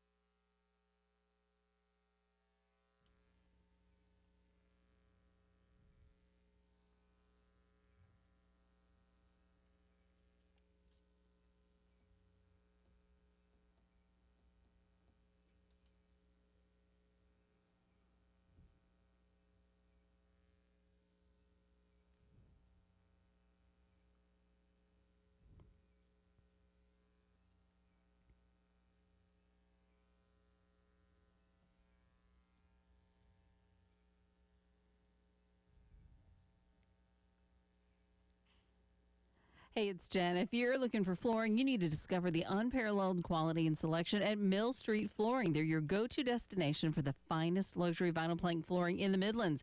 The exclusive distributor of Case Luxury Flooring. They have wear levels from 12 to 28 mils for durability and style. Now, whether you're a contractor, a builder, an installer, doing a home improvement project, you're going to appreciate the factory direct pricing and those manufacturer warranties. With samples available and luxury vinyl plank in an array of patterns and colors, you can find the perfect flooring instantly. Choose from standard or wider planks to fit any space, any budget, no order, too big or too small. Visit millstreetflooring.com or call Joe at 803-424-8547 to arrange an appointment at their Lugoff or West Columbia locations. And a deal for you now through October 31st. Get $107.50 off an order of $1,000 or more. At Mill Street Flooring, there's never a good reason to spend more than you have to.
Trotter at Garners Ferry Road, still working that earlier slowdown. Killian at Wilson, and I-26 westbound at Augusta Highway. And that looks like is what we're working with this morning. Should be getting those cleared up shortly.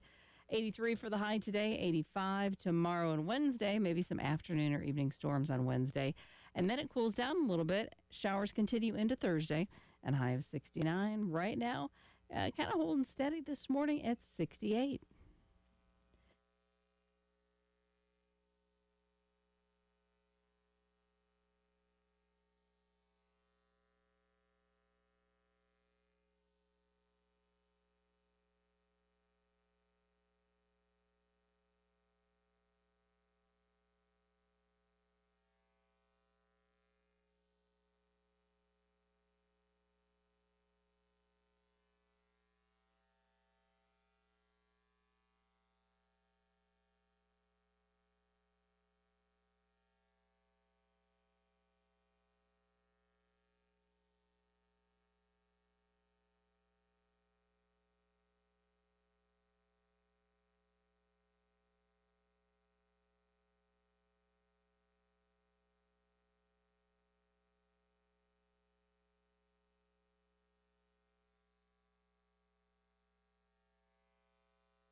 It's Reaction Monday, but it's also our first peek to South Carolina at LSU, which I am dubbing right now at 8:21 on Monday, October 6th, a revenge game.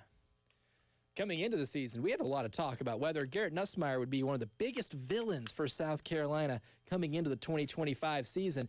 Now, for both these teams, you were kind of hoping they'd both be in this game undefeated, top 10 matchup. Not the case, but a big opportunity for South Carolina to not only exercise the demons of 2024, but to get a win on the road against a ranked team to put them back on track to maybe achieve some of the goals they set out at the beginning of the season and maybe salvage 2025 after 2 early losses that I don't think many people here in Columbia plan to have before the month of October. So we're taking our first peek at this game right now. Do we get to pick our own refs? That'd be nice. A referee draft. Yes. But here's the unfortunate part. If you get a number 1 pick, is there really one you'd like to have? This feels like the 2000 NBA draft where there is no best option. In 2000, the best option was Kenyon Martin. Good. No Hall of Famers, though. No. All right, fair enough. Just was trying to see what I could do to help a little bit. Yeah, I do love the suggestion. Because then if they're bad, if you pick them, you can at least blame yourself for making the wrong pick. But unfortunately, we are picking from the bottom of the barrel here. Tragic. It is not good. It would have been nice to be able to have a little bit more of a hand in that last year because we all know how last year's game ended. But there's a big revenge factor. So I have an idea. Have you thought about being a ref, an NFL ref? I Or, have, NCAA ref? what I'd say my first real job was not a real job, but my first job where I worked on weekends to make money. So when I was 15 years old, I did spend weekends refereeing Pee Wee football games. And that was enough. Terrible experience. That was enough to discourage me from ever wanting to do that. Because I thought maybe that's something I might want to do when I get out of high school and college one day. Maybe I want to be an official because I knew some college basketball officials from the town I'm from. And they made pretty good money. They got to travel all over the place. Yeah. They made pretty good money for the months of the year that they did that. Shout out Gary Maxwell. Good dude. But I was like, let me try starting off like with football, like Pee Wee football on the weekends. And, buddy, I heard it from enough parents to be like, you know what? I don't think I want any part of this. I'm completely discouraged from doing this job any further. It lasted one fall, and that was it for your boy. Of course, I could see parents being worse than just regular fans. But then again, I don't know. But I think parents can get pretty rabid. I went to some small towns in Tennessee, too. Those Pee Wee games were the Super Bowl for some of them. My goodness. My goodness, it was not just playing for a trip to the local Pizza Hut for pizzas afterwards. No, there was more. It must have been more on the line. Yeah, you kind of want to know, like, who is the bookie in the parking lot? Because there had to be some kind of action going on. Something nefarious. Yeah, not a fun experience. So I think the last thing I'd want to do is be on the field in Death Valley. Okay, just throwing it out there. Didn't get off track here. I appreciate the suggestion. Okay. Yeah, I would take the money, but I wouldn't take the scrutiny. I don't want any part of that. Nope. Want no part of this, Dewey. None of it. But we look at this game right here. Your initial feeling, Nick Harvey, on this game, because there's some history here that South Carolina needs to exercise demons of again. The last time they got close to winning in Baton Rouge was a 20-20 tie in 1995. Yeah, it's 30 years for those who are keeping score at home. Well, first and foremost, curse a 7:45 p.m. start. That's Again. the third one this season. Again. And you got to do it in Death Valley? Like, come on, guys. Let's just pump the brakes a little bit. Calm down. Calm down. Let's be realistic here. 7:45. I mean, that's crazy to me. But aside from that, I want to feel hopeful. Like, there's that feeling in me that's like, we could go in there and we could silence that crowd. Those relentless LSU fans. Hard place to win. Very hard place to win. But that's where, like, I think I draw the most worry is South Carolina being a team.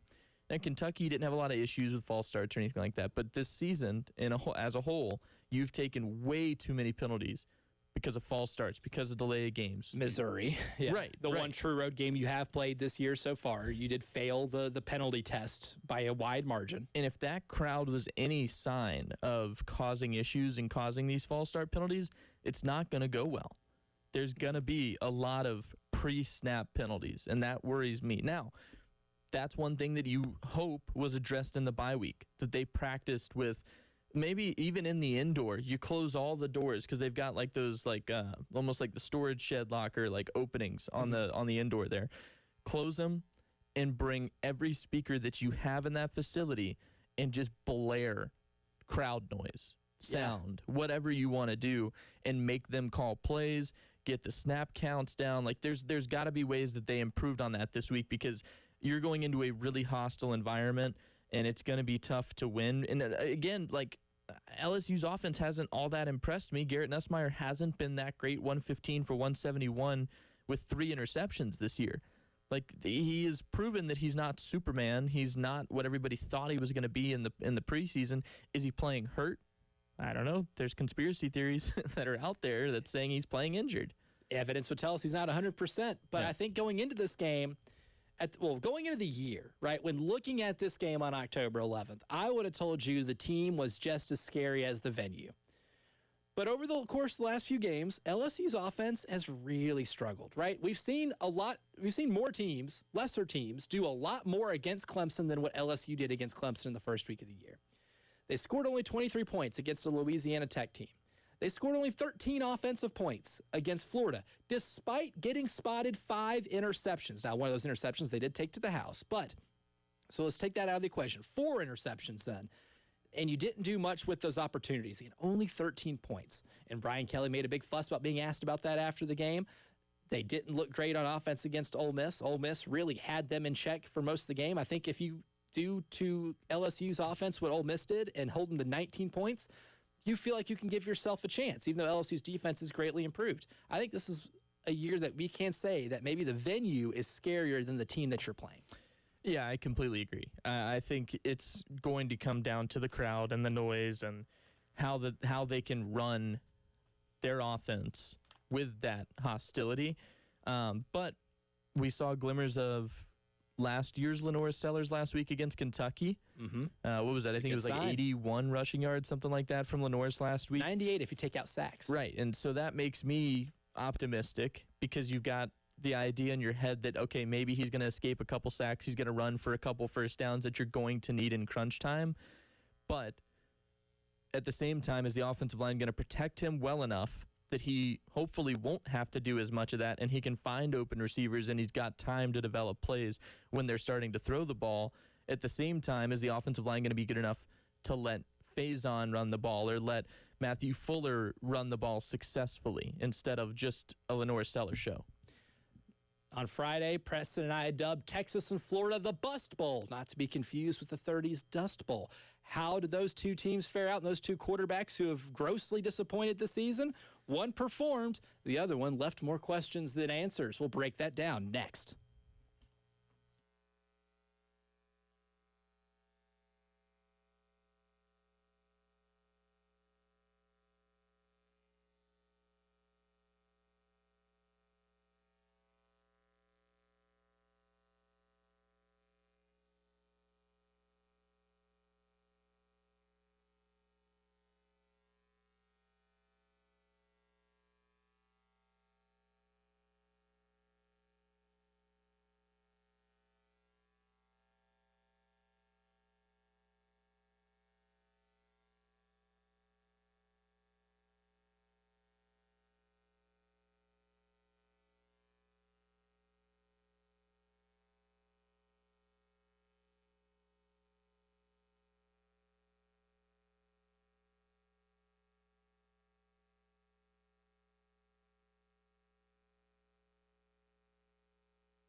Earlier slowdown on I-26 westbound at Highway 1 has been cleared, so traffic should be getting back to normal in that area.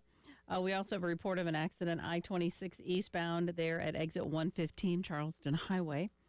Jarvis Clapman Boulevard at Augusta Highway. Killian at Wilson Boulevard, and still working on getting things fixed up there. Trotter at Garner's Ferry. We're looking for a high today, about 83. It's going to be 85 on Tuesday and Wednesday. Maybe some showers coming in Wednesday afternoon or evening. We'll kind of hold on to those a little bit. May see some morning showers on Thursday. A little bit cooler then. 69 for the high, 70 for your Friday. 69 with some clouds right now.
So Friday, Preston and I dubbed Texas and Florida the Bust Bowl because the two quarterbacks in that game were two of the projected best, maybe five in the country coming in to the season. Hasn't necessarily panned out for either Arch Manning or DJ Lagway.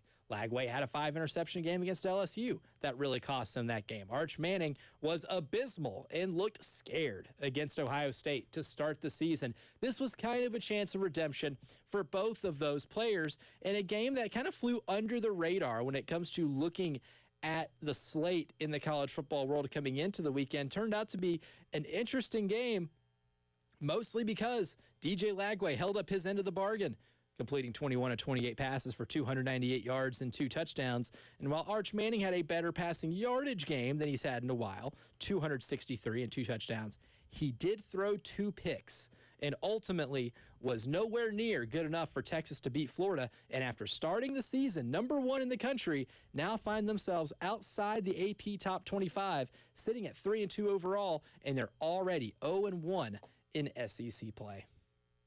Yeah, I mean, we were just talking about it before we came back from the break, but that article that I referenced last Thursday, before the Underdogs, we were talking about the Mannings versus Florida, that rivalry that has been years and years, decades long now. You know, it's now 2-4 for the Mannings. Eli being the only one somehow. The only one to consistently beat Tom Brady in big games, and the only one able to beat the Florida Gators. Hilariously enough, it's Eli is the one who gets them past that. But truly, I mean, this Texas team, like prior to Florida, I mean, they played Ohio State. They lost that game. Other than that, they haven't really played significant competition. And now you're 0-1 in the SEC, and your 3 wins, again, not impressive. Your 2 losses are to Ohio State is a really good team. And they did just lay the lumber on Minnesota. They had their first conference game this weekend, and they put up 42 on Minnesota. And Florida is a team that, like you mentioned, like DJ Lagway has not been as advertised, but now neither has Arch Manning. And even in the non-con games that they dominated or whatever, like he wasn't that good. He wasn't. There was nothing that I was like, yeah, Arch Manning's for real. He's going to do it when they get into SEC play. No, he went into Gainesville, and I think, I'm not going to blame it on one thing or the other, but I mean, Florida's got another one of those hostile crowds. You go into Gainesville, Ben Griffin Stadium, like it is a real test. And I think we, if anything, just saw that Arch is not. I mean, like I think the panic button might be getting hit in Austin, Texas. Yeah, as it should be. And the offensive line, too, also not very good. That doesn't help him out a lot. No. He's pressured a lot, right? There was a lot of times. And I was telling, Preston this earlier in the show, like, as good as Texas was last year at running the ball, that was a big strength of theirs, right? Quinn Ewers never had to be Superman because they ran the ball really well. That was a really good offensive line, and Quintravion Wisner had a career year last year, made him see poised for a breakout. He came back. C.J. Baxter, after missing last year because of an ACL injury, came back. Baxter still, unfortunately, can't stay healthy, but Wisner is still a guy that you should be able, in a game like this, get 50 yards for you on the ground and have a serviceable running game. But Quintravion Wisner had 8 carries for 11 yards. Didn't do his team any favors at all. They can't run the ball. And that's one of the glaring weaknesses with his team is now Arch Manning has to be spectacular. And at the beginning of the year, my thing was Arch Manning doesn't have to be Superman, right? Because if you're able to run the ball that well, you have all these weapons.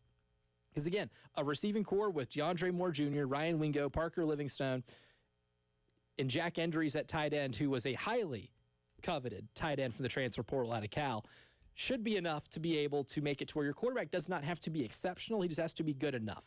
And unfortunately for Texas, that line, the offensive line, has not held up to where Arch has to be just good enough. Now he has to be really good, and he hasn't been really good. Like there were some plays that he made, some good throws that he made, but they missed on way too many down the field. They had a couple of explosives that were there, and Arch just missed it, right? And that's the thing about Texas that's put them in the hole, too. And as good as their defense is, DJ Lagway did pick them apart. Like, it was the Bust Bowl is what we dubbed it, but DJ Lagway made sure that he did not want to be a part of that narrative anymore, and he won his team that football game.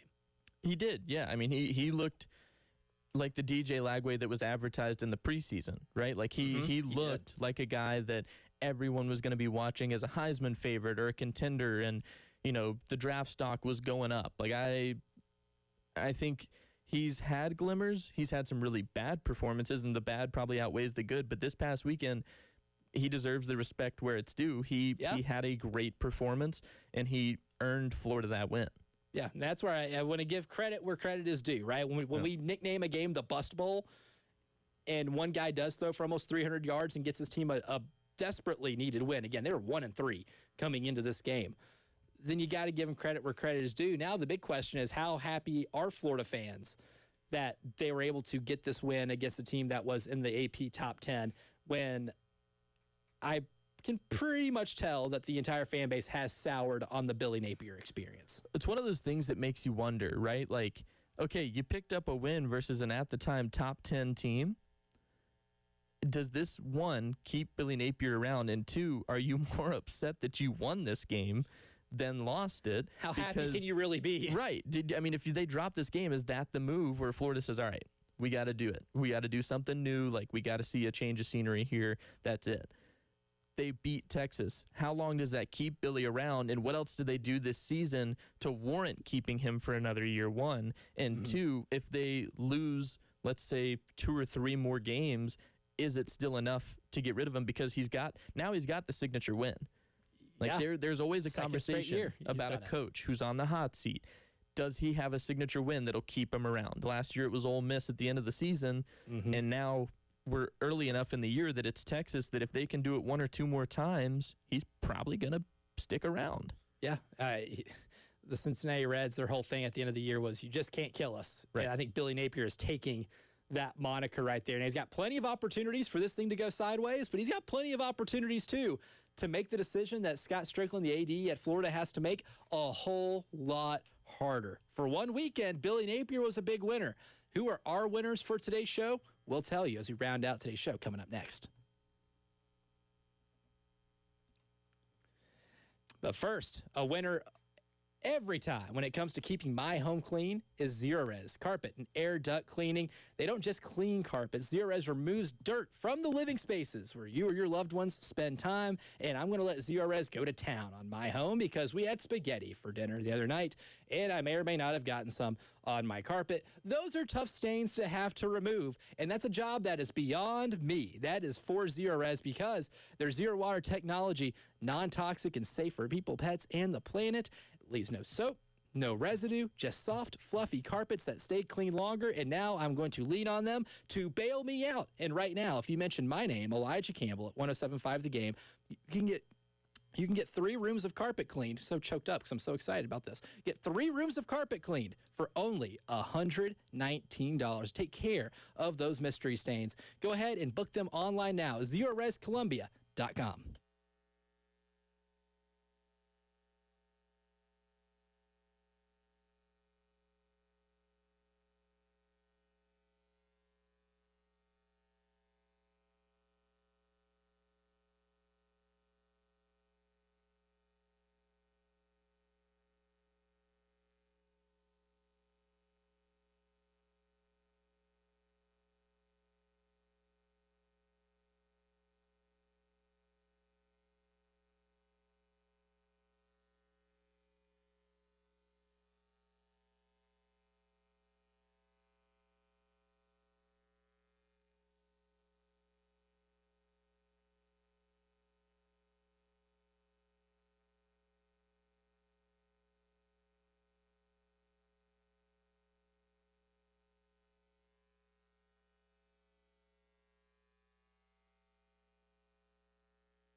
If taxes are an issue for you and your business or income tax issues have been weighing you down, well, that's where the Ecton Law Firm is here to give you a hand and help you out, because John Ecton and his team understand the challenges you or your business can face, especially when it comes to very particular tax issues. Again, income or business tax issues, it doesn't matter. They are very well rounded to be able to handle whatever situation it is that you throw at them. They have helped so many people in South Carolina be able to take one step closer to a worry-free life. So set up a consultation today, a free consultation with the Ecton Law Firm at 803-771-9800. Talk to them. Give them your situation. Give them the lowdown, because there's nothing that they haven't seen yet. They've been doing this long enough to where they have local proven solutions to be able to help you in your particular situation. Again, that number to escape the IRS maze, 803-771-9800, or EctonLawFirm.com. It's ECTONLawFirm.com.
we got you some winners, Coach.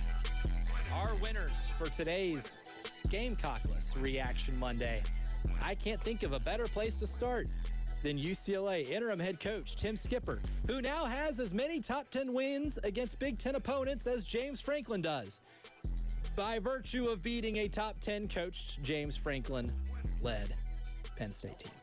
Insanity, by the way, still. Wow, Fresh maybe in my mind. upset of the year, and it's going to take a lot for that to be surpassed, honestly. A 24.5 point spread, 25.5 according to some other sports books.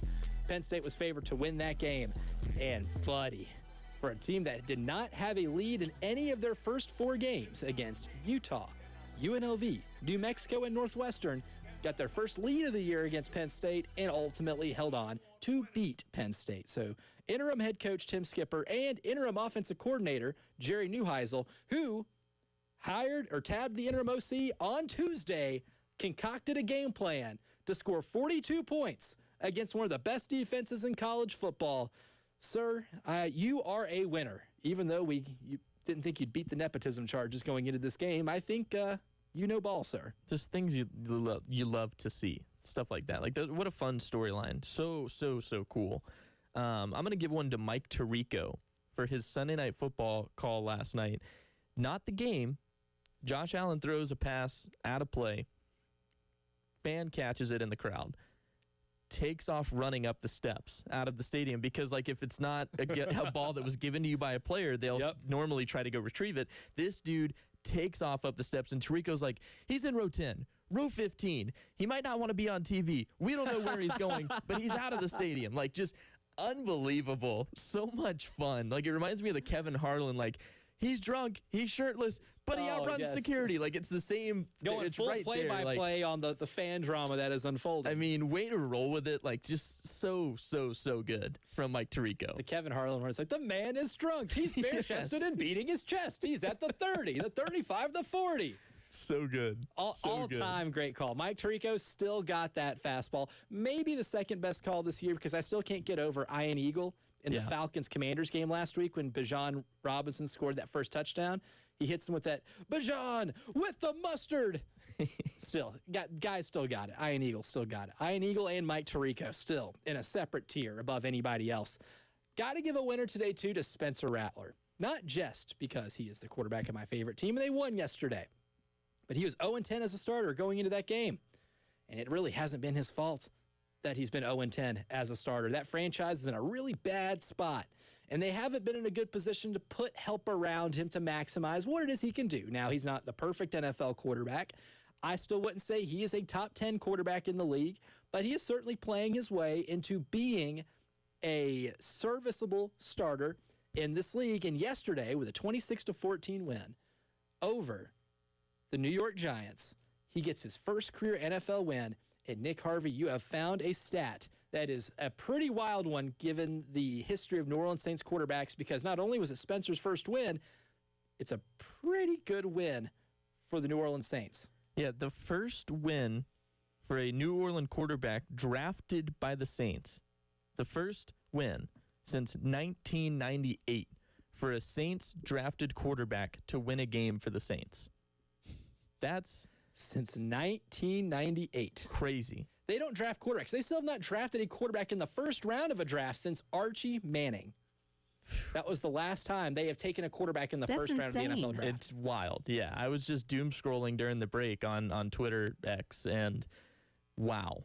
Yeah, I was shocked. I told Elijah, and we were like, we got to talk about that. The first New Orleans quarterback drafted by the Saints to win a game since 1998. That's a big win. It's a big win. I want to say that quarterback might have been Danny Warfel. Yes, that would have been Danny Warfel.